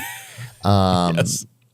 Which which Purdue Pharma and everything that happened with OxyContin, like over 500,000 people died at the hands of them. Yeah. And big problem. Yeah, unbelievable, right? And it compromised, they used loopholes, all types of stuff to be able to keep that company going, right? And really to keep killing people. I mean, it seemed undeniable at a certain point that they were murderers. It was legalized drug dealing is what it was on an industrial scale. I mean, made billions of dollars. They just got like a slap on the they got a financial slap on the wrist, right? Very tiny. But why can't we? Shouldn't they be kicked out of our country? It feels like if we can let in 20 million people into our country, right? That shouldn't be here, or that are not vetted properly to be here. Don't have the legal right to be here, right? I agree. I would say they shouldn't be here, but why can't we put those motherfuckers on a boat and send them back to wherever the fuck they came from? That's a good question, man. Look, I think that frankly, and I don't mean that angrily at you, but it's like, no, man, I'm pissed off about it too. Like, at what point do people lose the opportunity to be here? It seemed like if you killed 500,000 people, you wouldn't be able to hang out anymore. Or maybe at least you should have a criminal investigation. Yeah. Right? Because that's the thing that's I mean, like the Sackler family clearly got rich off of an extraordinary amount of human misery and death. Yeah. Okay. Where are they from? Bring it up real quick. I want to say they're from New York, maybe, or they're from the Northeast. I'm pretty sure. The Sackler family originated from Galicia and Poland, and their ancestors were Jewish immigrants. Isaac Sackler. Brooklyn, New York. Oh, and then they lived in Brooklyn, New York. Yeah, that's why I thought they were from New York, Connecticut. I mean, look, the thing that I've never understood about them is that they did get fined, but the fine was such a tiny amount. It was a couple billion compared bucks to what or something, right? I mean, but they made tens and tens of billions of dollars. I mean, these guys were absolutely rolling in the dough. But they, why isn't there a criminal investigation into this, right? Like, if I sold drugs on the street and some person has an overdose and died, you can get felony prosecuted for that, or at least investigated for it. And there was never a criminal, at least as I understand it, never a criminal investigation into what was known. Yeah, I think they had to breach a plea deal of some sort. Okay. As the nation continues to grapple with the Sackler family had agreed to pay $6 billion to families and states as part of an agreement to wind down Purdue Pharma, the maker of OxyContin. In exchange, the Sackler family would be immunized from future civil liability claims. Unreal. Because here's my understanding about it. And I by the way, I think that like you always got to be worried about this stuff when you're the child of addiction. Is like, are there, whether it's drugs, alcohol, whatever, you got to be, you're worried about making sure you yourself don't get hooked on anything, right? Like I had a minor surgery once, and like a very minor surgery, and I was prescribed OxyContin, and I took it for like, 12 hours. Got any left? Sorry. No, because of my wife, because of what I'm about to tell you. Okay. And my wife, who was like giving me my meds, she was like, "Hey, you ready for your next dose?" And I was like, "Yeah, the pain's not really that bad anymore. I don't really want to take one. But yeah, just give me one because I feel really good when I take it." And then she and I both had this like moment of realization, like, "Oh shit!" Right? That is where this whole thing starts. Wow. So she took it to wherever, some disposal site, and we got rid of it, and that was it. But the problem with OxyContin, as I understand it at least, is that it's supposed to be delayed release oxycodone, but the problem that is people figured out, if you just crush it up, then you can just get it all at once, all released right now. And then the Sackler family, as I understand it, knew about it, right? Purdue Pharma knew this was going on, and they should have been like, "Oh no, okay, we're going to stop this because people are getting killed by overdosing on this stuff because they're taking too high of a dose," and they didn't do anything. Yeah. Like that is my understanding fundamentally of what happened is they didn't want to stop it because they were getting rich from it. So it's really gross. I just couldn't imagine that. Imagine people dying and you're making money, but people are dying. Family, the ripple effect of that in this country is still haunting people. Absolutely. And that's where the heroin epidemic, which is now a fentanyl epidemic, came from. It started there as a pill epidemic. Yeah. And it actually was, like, I always used to think it was okay, kind of like me, like, oh, you have a surgery and you get too many drugs and then eventually you get hooked. What it actually was is they were overprescribing it so much that it was just everywhere. Yeah. Right. And so like, oh, your nephew comes over and he's 17 and he takes some to his buddies and now they're all hooked on Oxy. And that's what actually happened. And there was just so much of this drug everywhere that it started the epidemic we have now. Yeah. And the outside, it was like candy coat. It was like you just had to slurp off the outside a little bit, and then you could party. Oh, I didn't realize that. Yeah, I think you just had to slurp. I heard about people crushing. I didn't know if you just had to slurp off the outside. Yeah, I think you did. And and one of the worst things about it was that like medicine used to be a term that was like, it was for help, right? Yes. It was like, it was in our brains, I think, as humans and citizens in our society and culture, medicine was help, right? Yes. And that whole thing with them kind of tripped that word where it made people question the value of medicine. Absolutely. It made people just question then who's prescribing the medicine. It made like your doctors seem untrustworthy. Yeah. It ruined so much trust. That's absolutely right. Ruined a lot of social trust, and I agree. I think they deserve a ton of blame for that. And it's interesting though. That was maybe the first point. The Oxy epidemic was sort of the first point where I started to question like the mainstream big pharma narrative a little bit. And I always ask myself, and I think this is something, like I'm Republican, I'm conservative, but one of the things that I think the old left was pretty smart about is like recognizing that, when money gets involved, when the profit motive gets involved in health, that can lead to good things, right? It can lead to people trying to cure cancer because they know they're going to make a lot of money if they cure cancer. I'm fine with that, right? But people making money if they cure cancer, that's a great thing. But then also sometimes it can lead to manipulation of the health system that doesn't actually benefit people's health, but does get people hooked on a lot of drugs that they wouldn't otherwise need. And this was something, again, the old left understood this, that like, well, you got to be careful. Like, are we prescribing this medication because it's good for people, because that's good, or are we prescribing it because some big pharmaceutical company is getting rich if we do, and they're putting pressure on the government or somebody else to encourage us to prescribe this medication? Yeah. And I think there are a whole host of ways in which, frankly, the old left was right about that. And, I've tried to persuade, modern conservatives that we should be more concerned about that issue. It's like, Bobby Kennedy makes this point all the time, right? Like, good. Some pharmaceuticals are good for us, but some actually it's not totally clear whether we're taking them just because it makes people money. And this is like, let me give you a concrete example, right? So, there's obviously this big like debate about transgender issues, and you don't have to wade into that. But what really worries me is when you've got pharmaceutical companies that are making billions of dollars on hormonal therapies for kids. And are we really being smart about whether this is good for the kids, about whether it causes long-term consequences? And why is nobody saying, well, wait a second, the people who are lobbying us to give these drugs to kids are also getting rich off of it. Right. And I worry about that. I mean, you have to follow the money motive. Yeah, man. It definitely, of course they would want that because it's just another way. It's like, well, how do we split the atom here again to make even more money off of somebody? Well, why not your gender? You know what I'm saying? Right. You're not using it. Yep. You're like, what do you mean I'm not using my gender? Like, I'm trying to. I'm still developing it.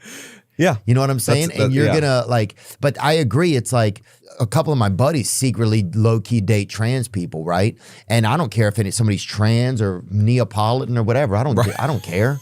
You know what I'm saying? Hell, if I had a vagina, I probably wouldn't go looking for women, So there's probably some up to it. But what I'm talking about is shit, I don't know what I'm talking about. Man, if you're an adult. But look where the money, follow the money. When we're talking about kids, follow the money. Think about what's going on. Like, are the people pushing this? What is their real, or do they have some other motive? You have to think about that, Well, that's why, I mean, like you mentioned Ozempic earlier, which, I've known a couple of friends who've taken it. I've never taken Ozempic or any weight loss kind of drug. Oh, it ended up having a black market. There was somebody selling it outside of a Vineyard Vines illegally or something over there outside of Charlottesville. Outside of Vineyard Vines, that breaks my heart. That's the perfect encapsulation. It breaks my heart. Yeah, Vineyard Vines selling. And she was a Kappa Delta. Somebody said she was a Kappa Delta. I don't know if she was or not, God! But it's just that kind of stuff. It shakes me to my core, JD. Oh, that's dark shit, man. That's dark. That's darker than a lot of what goes on in politics. A Kappa Delta selling Ozempic black market out of side of Vineyard Vines. I'm gonna have nightmares. They call it faux Zempic. But I like worry. Okay, so America has a terrible obesity problem. Okay, and I'm not a doctor. I'm not telling, if your doctor tells you to take Ozempic, follow your doctor's advice, not what you're hearing from me on a podcast. Thick, I don't mind it a little, What I worry about is, okay, you create a problem and then you medicate to solve the problem instead of maybe solving the underlying problem, right? Like, why don't we try to understand why it is that we have a terrible obesity epidemic rather than just giving people another pill to pop? Well, it's also we get used to that then after a while, and then it's hard to put the toothpaste back in the tube. That's exactly right. That's one of the tough. That's one of the, and that's more of like a kind of a bigger look at that. Like, it's like how much personal responsibility. It's like that's something I struggle with sometimes. My brother and I talk about this sometimes. Like, people have problems, and specifically even like thinking about the OxyContin thing. Like, they created a medicine that was so strong that even your ability, your God-given ability to be able to battle against it. Like, you'd be in AA rooms and you'd see people that came in from opioid, and it was something different than alcoholism. That's exactly right. It wasn't alcohol. It was addiction, but it was something different. It was like, that's right. These people, it's zombied these people. It's like they created this skip card in Uno or something. It was like, so at that point, like, what were we talking about? I had a good idea. Talking about opioids, the effect it has on people's brains, pharmaceutical companies making money from, we're talking about Ozempic, putting the toothpaste back in the tube. Right. Oh, personal responsibility. Yeah. Yes. Okay. You were almost there. Sorry. You helped me. You laid all the breadcrumbs, dude. That's good, man. But I'm here to help, man. As your next vice president, I'll live to serve however I can. You just helped me right there.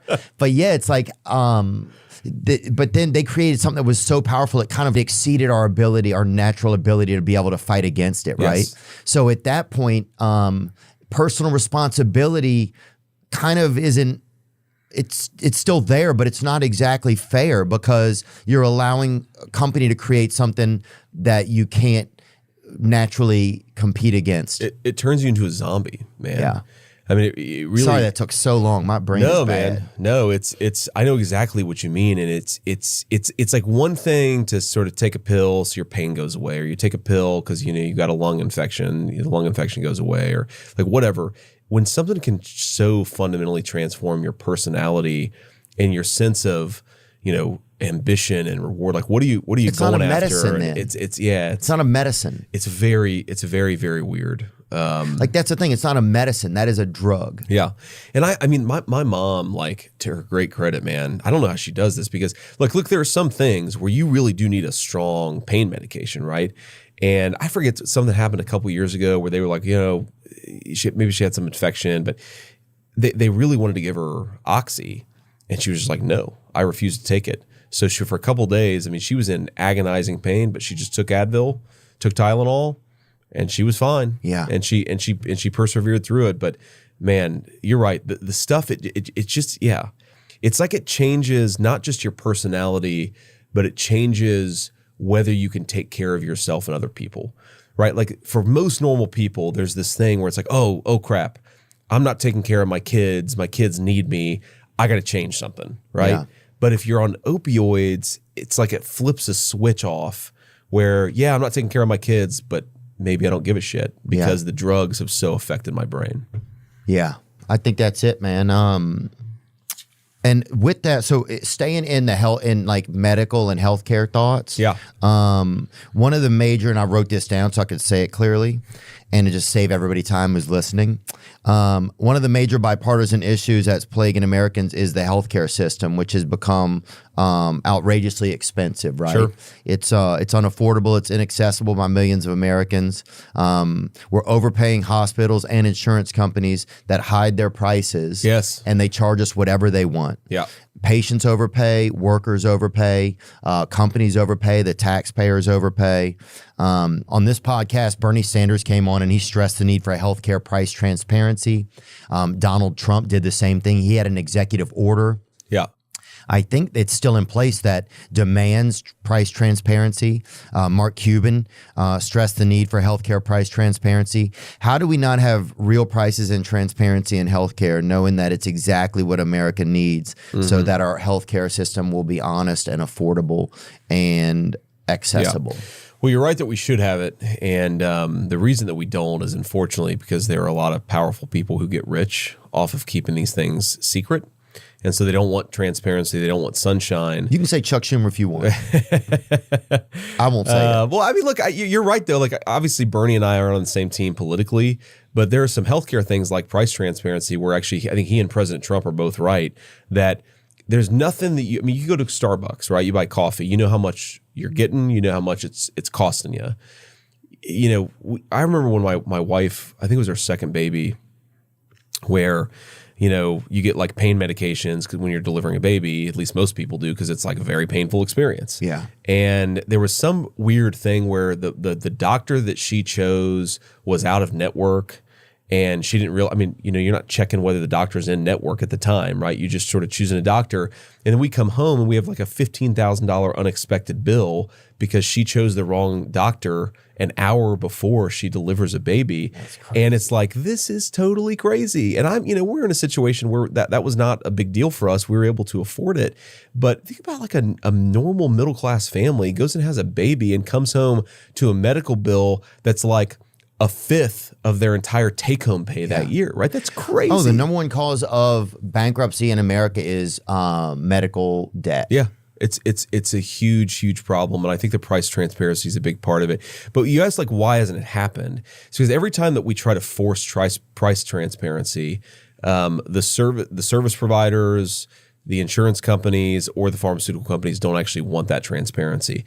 Here's one of the reasons why the pharmaceutical companies don't want transparency. It's because if we realized how much more we were paying for pharmaceuticals over the Europeans, there would be a revolution in this country. We pay a lot more than them? We pay way more than them. And again, like my attitude is I am fine with people, if you invent a life-saving cancer drug, I'm fine with people earning a great profit for doing something amazing like that. You want to motivate people to do it in the first place, right? And a lot of people are obviously motivated by that profit motive. But if you take certain drugs that are, they cost $100 in the United States of America, and they're way, way cheaper in Europe, or some of these really expensive multi-$1,000 cancer. Bring something up for me. Yeah. These really expensive, like next generation cancer therapeutics, they cost way less in Europe. Okay. And this says in 2022, U.S. prices across all drugs, brands, and generics were nearly 2.78 times as high as prices in the comparison countries. U.S. prices for brand drugs were at least 3.22 times as high as prices in the comparison countries, even after adjustments for estimated U.S. rebates. Wow. Does it show those countries? Is there a chart with that or no? I love a chart. It's OECD countries, which is mainly Europe. Those are like the advanced economies, basically. That's what that means. The rich countries, basically. OECD. Yeah. Okay. And what? So first world countries, probably. Basically. Okay. Yeah. So Canada, probably Israel's in there. A lot of the European countries, I think, are all in OECD. Okay. United States, Germany, Canada, Japan, Switzerland. I can't see that. Switzerland. Terrible. Yeah, Switzerland. Heard of that? Yeah. Comparable county average. You're screwing with me. Austria. Well, I think they misspelled it, dude. There's not that many zits in it. Australia, United Kingdom, and Sweden. Wow. So we pay per capita spending on prescription drugs in 2019, $900. And what does per capita mean? Just per person. Okay, per person. Yeah. $963 per person, whereas in Sweden, $270. United Kingdom, $273, dude. Yeah, that's crazy, right? Yeah, that's not fair, dude. That's not they fair. colonize everybody, and they're paying cheaper for dope. That's exactly right. But again, the reason we don't really know what we're paying here is because because they hide it. They hide it, and they don't want to let people know, because if you let people know, then they would demand to pay less. But right? Something President Trump proposed, for example, which I think is a very good idea, is that he proposed re-importing drugs from Europe. Basically, if they're selling it in Sweden or wherever for $270 per person, and we're paying $963 per person, then we'll just buy it in Sweden and bring it in the United States. I love that. Right? That was a big thing. Of course, the pharmaceutical companies don't like that, but and that's why they tried to assassinate him twice. Probably. Well, it's probably one of the things that could have happened. I of course have no idea, no inside knowledge into what drove the motives of the assassins. But, I'm just joking. But I wouldn't be shocked. But I mean, it's a lot of money. Man, I wouldn't be shocked if there's some really dark stuff out there. Because look, 2 separate people have tried to take a swing at this guy in about 3 months. Yeah. Like, well, they didn't like Donald Trump, right? Because they wouldn't have tried to shoot him if they liked him. But I wouldn't be. I mean, the first guy who went after Trump. I hate to put on the tinfoil hat here, but we've not been unable to get into his phone. We know that he had all these like foreign encrypted apps on his cell phone. It is crazy to me that we don't know the guy's motive. Yeah, it's nuts. He almost killed the president. Yeah, and we don't know why he did it. We don't know anything about the guy. Yeah. Yeah, they're like he had a lunchbox or something. It's like the vaguest information they keep putting out about the guy, He'd been using a library card. We're like, who gives a shit? Exactly. Yeah. His mom's name was Sharon. It's like, great, thank you. Yeah, dude. Yeah, they're like, they're like, he was a Colts fan. You're like, who gives a fuck? Who gives a shit? Yeah, that's exactly right. Give us right. the information on the guy. So how do we stop that? Do you get approached by lobbyists and stuff like that? Like all the time. Do you really? And what does that look like? Who are they? What are they wearing? Like how so lobbyists, here's how you spot them, okay?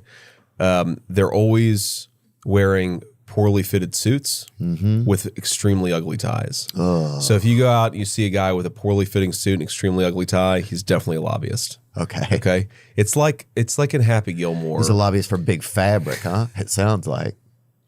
It's like in Happy Gilmore where the guy's like, the coach is trying to get Happy Gilmore to play golf, and Happy's like, what you need to play golf is goofy pants and a fat ass. That's what you need to be a lobbyist, is goofy pants and that. But why can't we? If everybody knows, by the way, I like golf. So I want to be clear, I like golf. Do you like golf? I'm not that good at it. Okay. I'll play when I get a little bit older. I don't want to slow people down. Okay. Right now. Fair point. You know? But anyway, yeah. So okay. The way that I like Brooks Koepka. Yeah, I do too.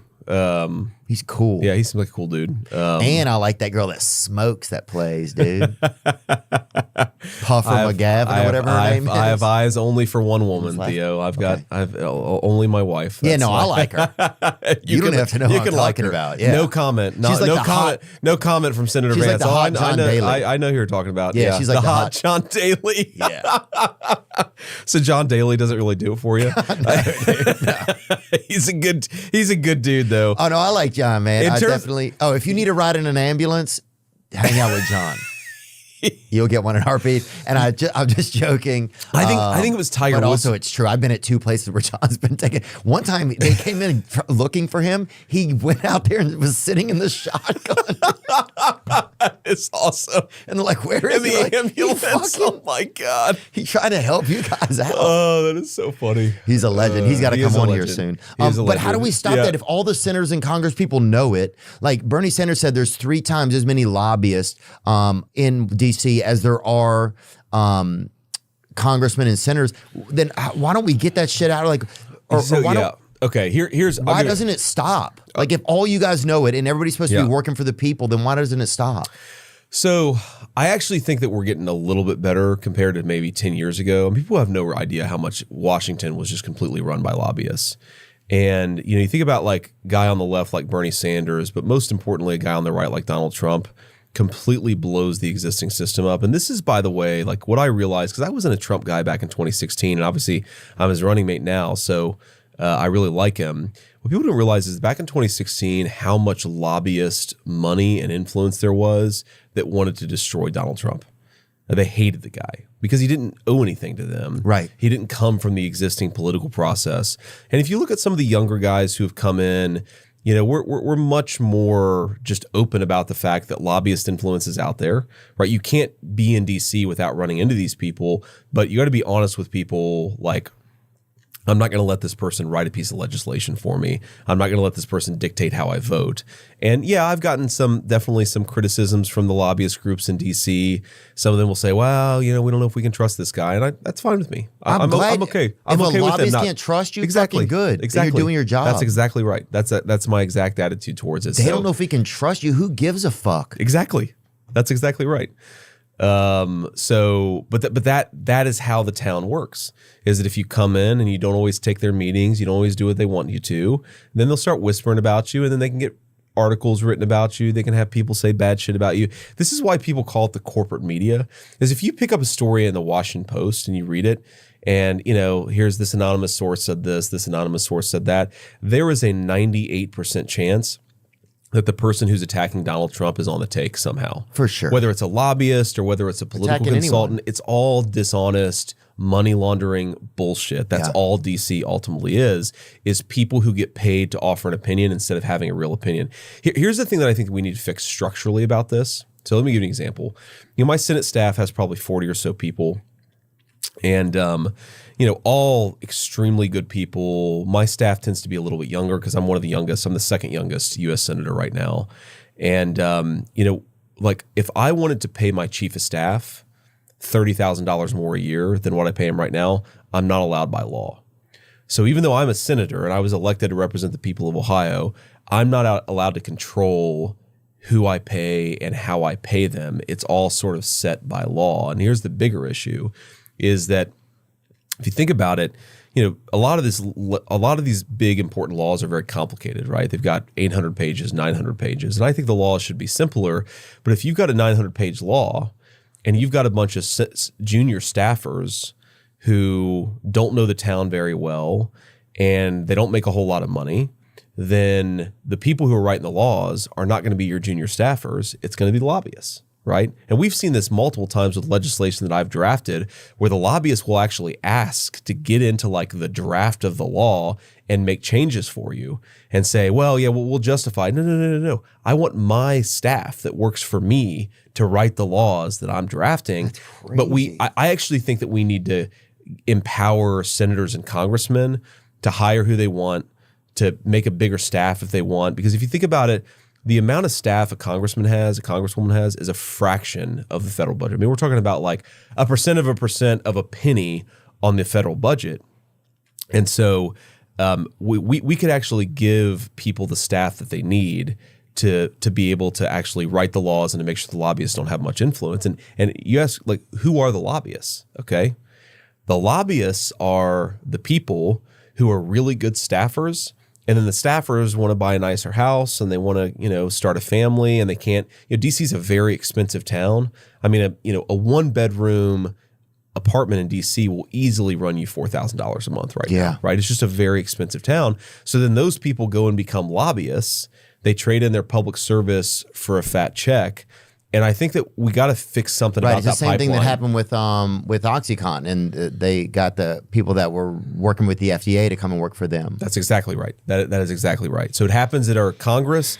It happens with our big bureaucratic agencies. And I think we have to fix something about that. Like, we want the people in our government to be public spirited and focus on doing the public good.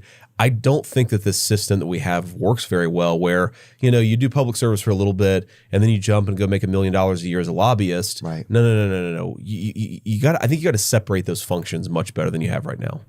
Yeah, because then you're like being a public servant is just a junior college for becoming a lobbyist. It seems like that is a big worry that I have, especially with my staff. I mean, these are really smart, really good guys, and a big part of what I think about as a senator.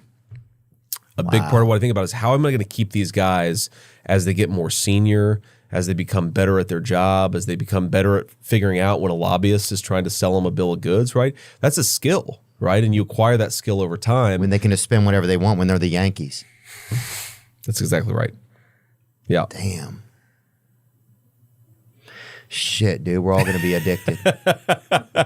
No, we're not, man. I'm telling you, we're going. That's a joke. I'm telling you, we're actually going in the right direction. This is what people don't. And I recognize you probably have, of your millions of listeners, some people love Trump and some people hate him. But the thing that Trump really changed about DC is that he was not beholden to the moneyed interests. Oh, well, that's one thing that I also like about Bobby Kennedy. That I've known Bobby for years. Kennedy. Bobby's been a friend of mine for years. I knew him before I thought he was going to do politics. Yeah, he's a good dude, man. I like Bobby. He used to hold meetings at his house on Tuesdays, and we would go to him. Yeah, in his backyard, dude. And one of his dogs always was slobbering stuff on me. It was a huge dog. It might not even have been a dog because he has a lot of animals. What would it have been then? I don't know, dude.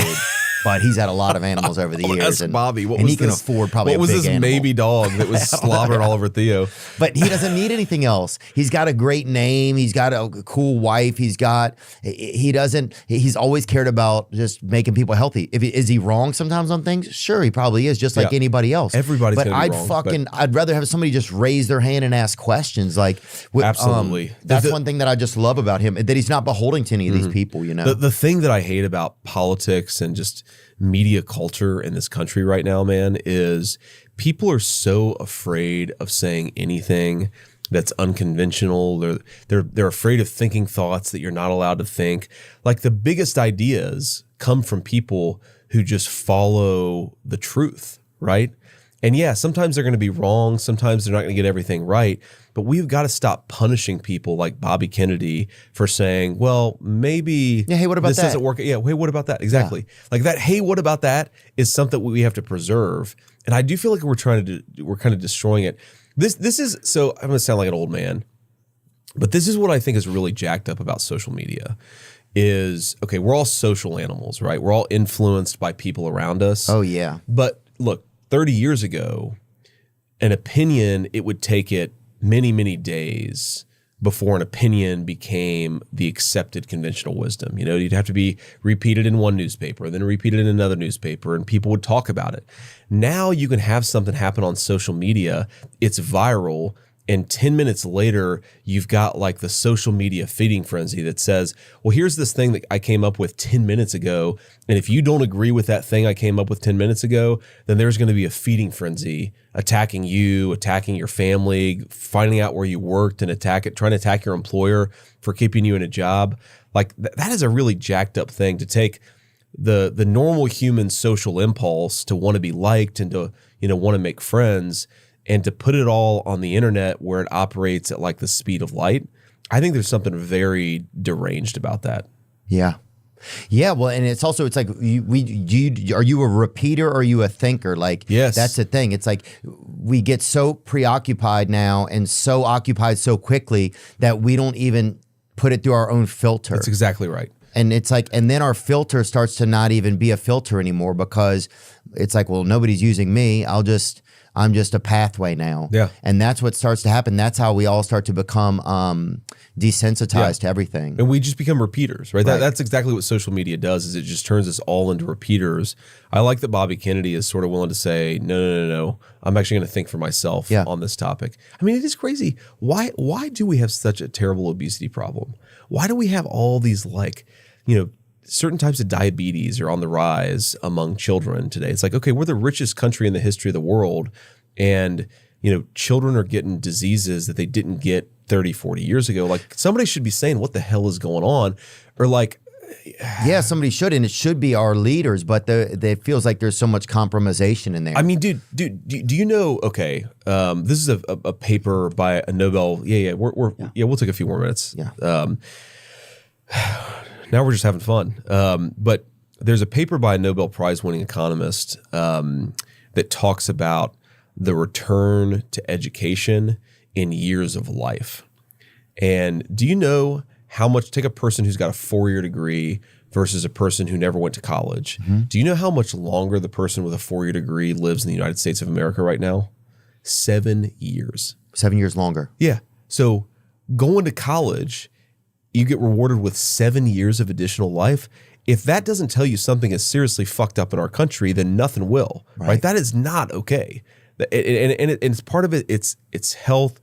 Part of it's that people are working more dangerous jobs if they don't have a college degree. But part of it's just that we have I think made it so hard to get by in our country if you don't have a 4-year degree, that people are, they're not making enough money to support their families, and they get stressed out, then they turn to addiction. Of course, addiction happens to everybody, but it's much more common among those without a college degree. Yeah. So I just, this to me is like, what is this campaign about? Like, what is Trump being president about? Is fixing the big problems, not like the bullshit fake problems that the media gets us to focus on, not the slogans, but why are people dying 7 years earlier if they don't have a college degree? Why do we have this historic obesity epidemic in the richest country in the world? Why do we have like wars breaking out like crazy all over the world? Why do pharmaceutical companies get rich by forcing therapeutics that aren't even always good for us, right? Like these are like big issues that, frankly, I think absent Trump, we wouldn't even be talking about this stuff. Well, I mean, I definitely think that one of the things that certainly excited me about Trump when he first was running was, wow, this guy is fucking rogue. Yeah. And you know what? Yes. And this whole thing is so messed up now that's what I hated politics so much. I hated that. I was like, I would hire a Muppet to go in there with a hammer. That's right. I would hire a Muppet with a hammer if I could vote for a Muppet with a hammer. And that's how most people feel. It's like it doesn't even feel like it's working for us anymore. So what does it even matter? Yeah. Yeah, but so that's why I think Bobby, that's one thing that I did, that's one thing that I thought was pretty amazing about bringing Bobby Kennedy into you guys' campaign is that he's a sheriff for that kind of shit. He really is. For caring, I think for genuinely caring about people. I agree. Because I know he cares about people. It's like, I have friends that don't care about me. They're still my friends, some of them, but he's a friend that is a caring guy. Yeah. Yeah, that's absolutely right. So that is, I think, why I've vouched for him a lot. Yeah. I had one more thing. Let me see. The polls and stuff. Okay, yeah. Yeah, I've been looking at the polls recently. Yeah. And especially at Kalshi as a place where I look at them. Okay. Is this the betting market stuff? Yeah, they're a website and an app where people can bet money on regular happenings like in society, like not just political stuff, anything from like politics to entertainment. And I think it's a good tracker in a capitalistic society because it's people putting their money down, right? Yeah, it's like, right. So it's people saying, this is what I think, right? With my money as opposed to just other polls. What's the latest on there? What does it say? Oh, it's like Trump is 57, Kamala is 43. Trump 57%. That's pretty good.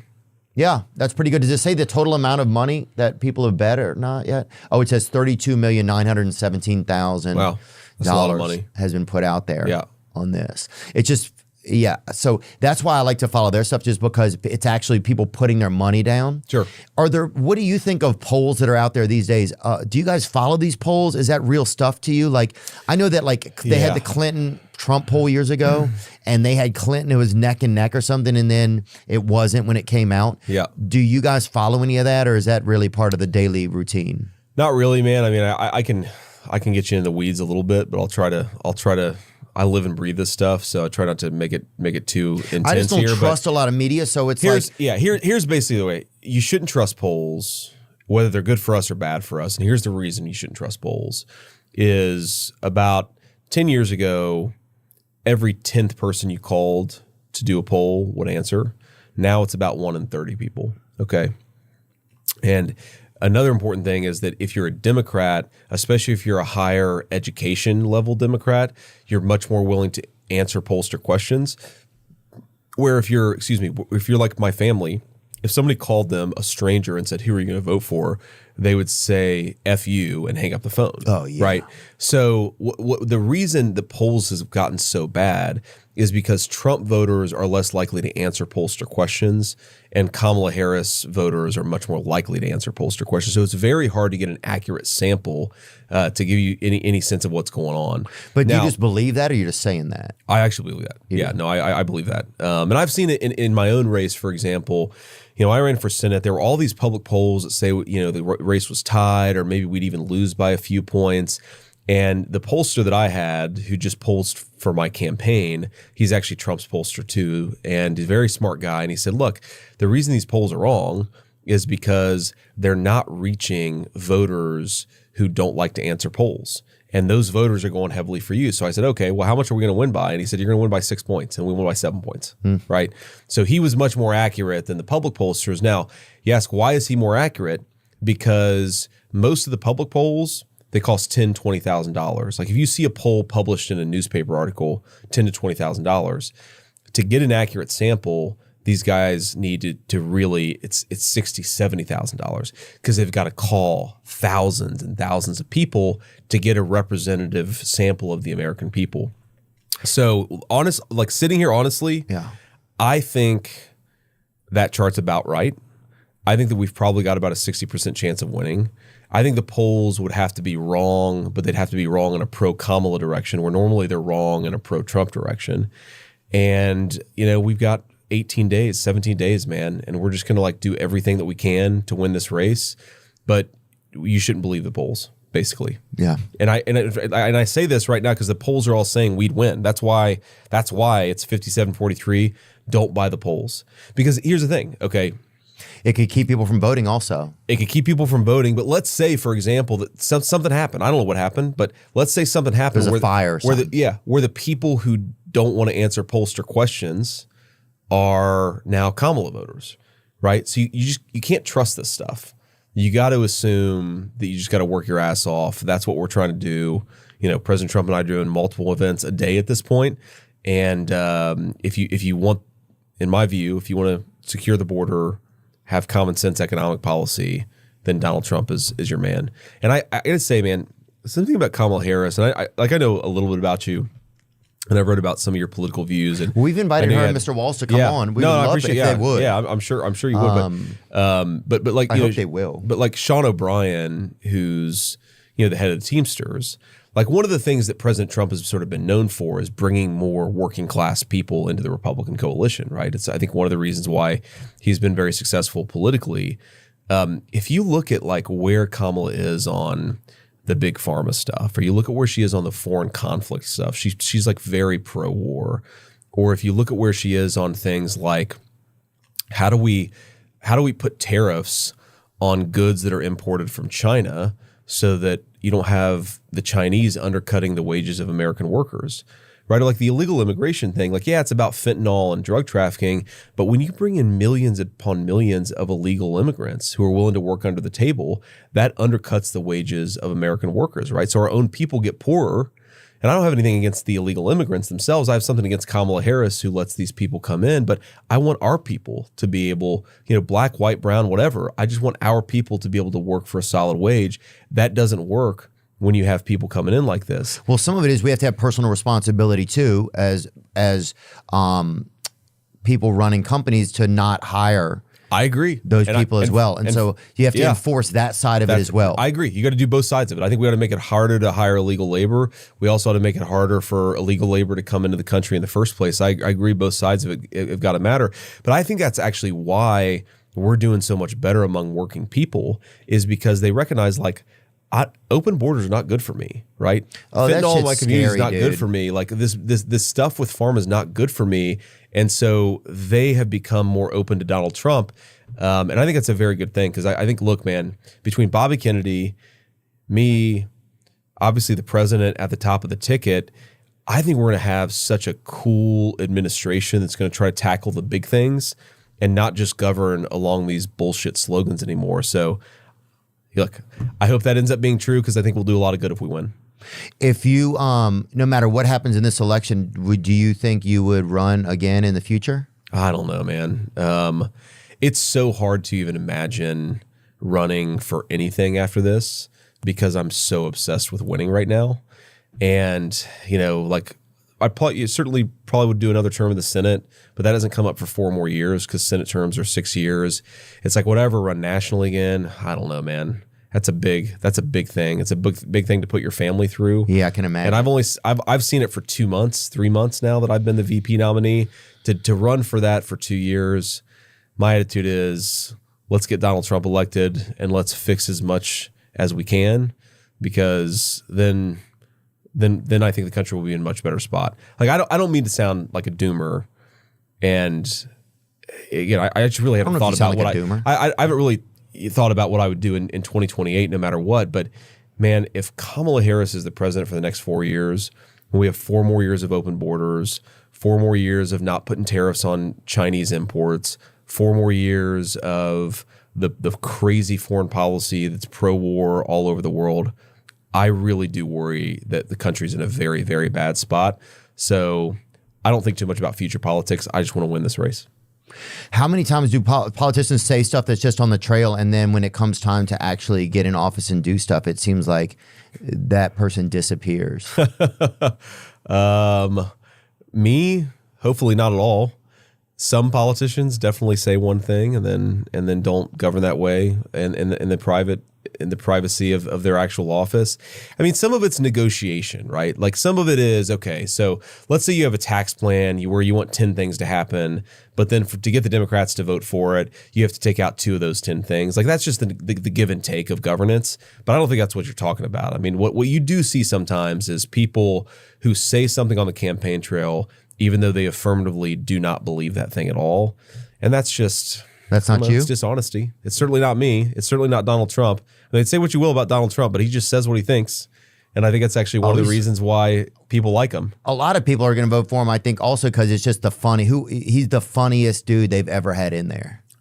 He is incredibly funny. The shit he says is absolutely wild. He's got a great sense of humor. Can I tell you one story? Yeah. And then you have to go. I know I have to go soon. Okay. I've got, my person over here. I understand. I want you to get home to your family. Yeah, no, I'm going to have dinner with my kids tonight, so it's a big deal. Yeah. Skyline Chili not in Cincinnati. I think we're doing Skyline Chili in Middletown. Even if you have other chili and you just say that, dude, I won't tell anything. That's one thing I don't care if you lie about. Dude. No, man. Skyline is good. Have you ever had Skyline? Skyline goes straight to the basement. I know that, brother. I'll tell you that, dude. I have had it. I respect it. Okay. I've had it at a wedding. God. I've had it at a wedding in Covington, Kentucky. I've had Skyline chili. Yeah. That's a good wedding, man. Those must have been good friends. Anyway, yeah. So the first time. Not that he had ever met my wife, but the first time President Trump spent any real time with my wife. Did he flirt with her or not? He didn't flirt with her. He was very sweet to her. Gave her a big hug, told her she was beautiful. I mean, he's a very engaging guy. Yeah, right? Yeah. Some of the media doesn't tell people about him, but he's a very engaging guy, very easy to talk to. But it's so funny. Like, my wife is super diplomatic, And so he asks her, he's like, Usha, you know, what do you think about your husband being involved in politics?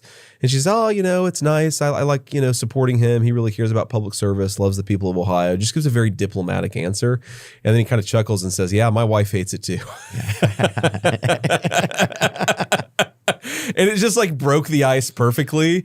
And then she could actually have a conversation with him because she wasn't trying to like talk to the president. Then she was just talking to a guy at that point. Yeah. And he's got a very good way about him. And he breaks down those barriers. Funny stuff, dude. Like that Al Smith dinner the other night, that shit was good. Yeah. What if Tony Hinchcliffe helped him write that or not? I don't know. It's a good question, but I'll tell you, a lot of the stuff he just comes up with himself. I mean, the line where he was talking about, you know, white dudes for Kamala. Oh yeah. He was like, I forget exactly what he said, but something to the effect of, well, it's okay. Their wives and their wives' boyfriends are all voting for Trump. That shit was pretty crazy, dude. And like all good jokes, there's like an element of truth to it. My best was when he rubbed on Lucky Chuck Schumer right there. Huh? Squeeze a couple bucks out of the fucking insurance companies right there. Do you think our voting poll? Do you think that our voting is fair? Do you think? I do. I mean, look, our voting system is fair. I think we had some problems in 2020. I think the biggest problem in 2020 is that big tech interfered in the election. Like I really think it's. I can't believe that Facebook and Twitter, when it was owned, then they admitted to like leaving certain things off and stuff, and not facing any charges. They admitted to censoring American citizens weeks before an election, right? Well, we'll have to talk about that another time. Yeah, because we got to get into that. If you'll have me back, I'll come back after we win and have a good conversation. But you're always welcome in Cincinnati, even despite your views on Skyline. Hey, man, I respect that. We'll be cheering your mom on to get her 10-year chip. It's in January? It's in January. Awesome, man. Mr. Vance, thank you so much for spending time with us today. Thanks, man. Good to see you. Now I'm just floating on the breeze, and I feel I'm falling like these leaves. I must be cornerstone. Oh, but when I reach that ground, I'll share this peace of mind I found. I can feel it in my bones, but it's gonna take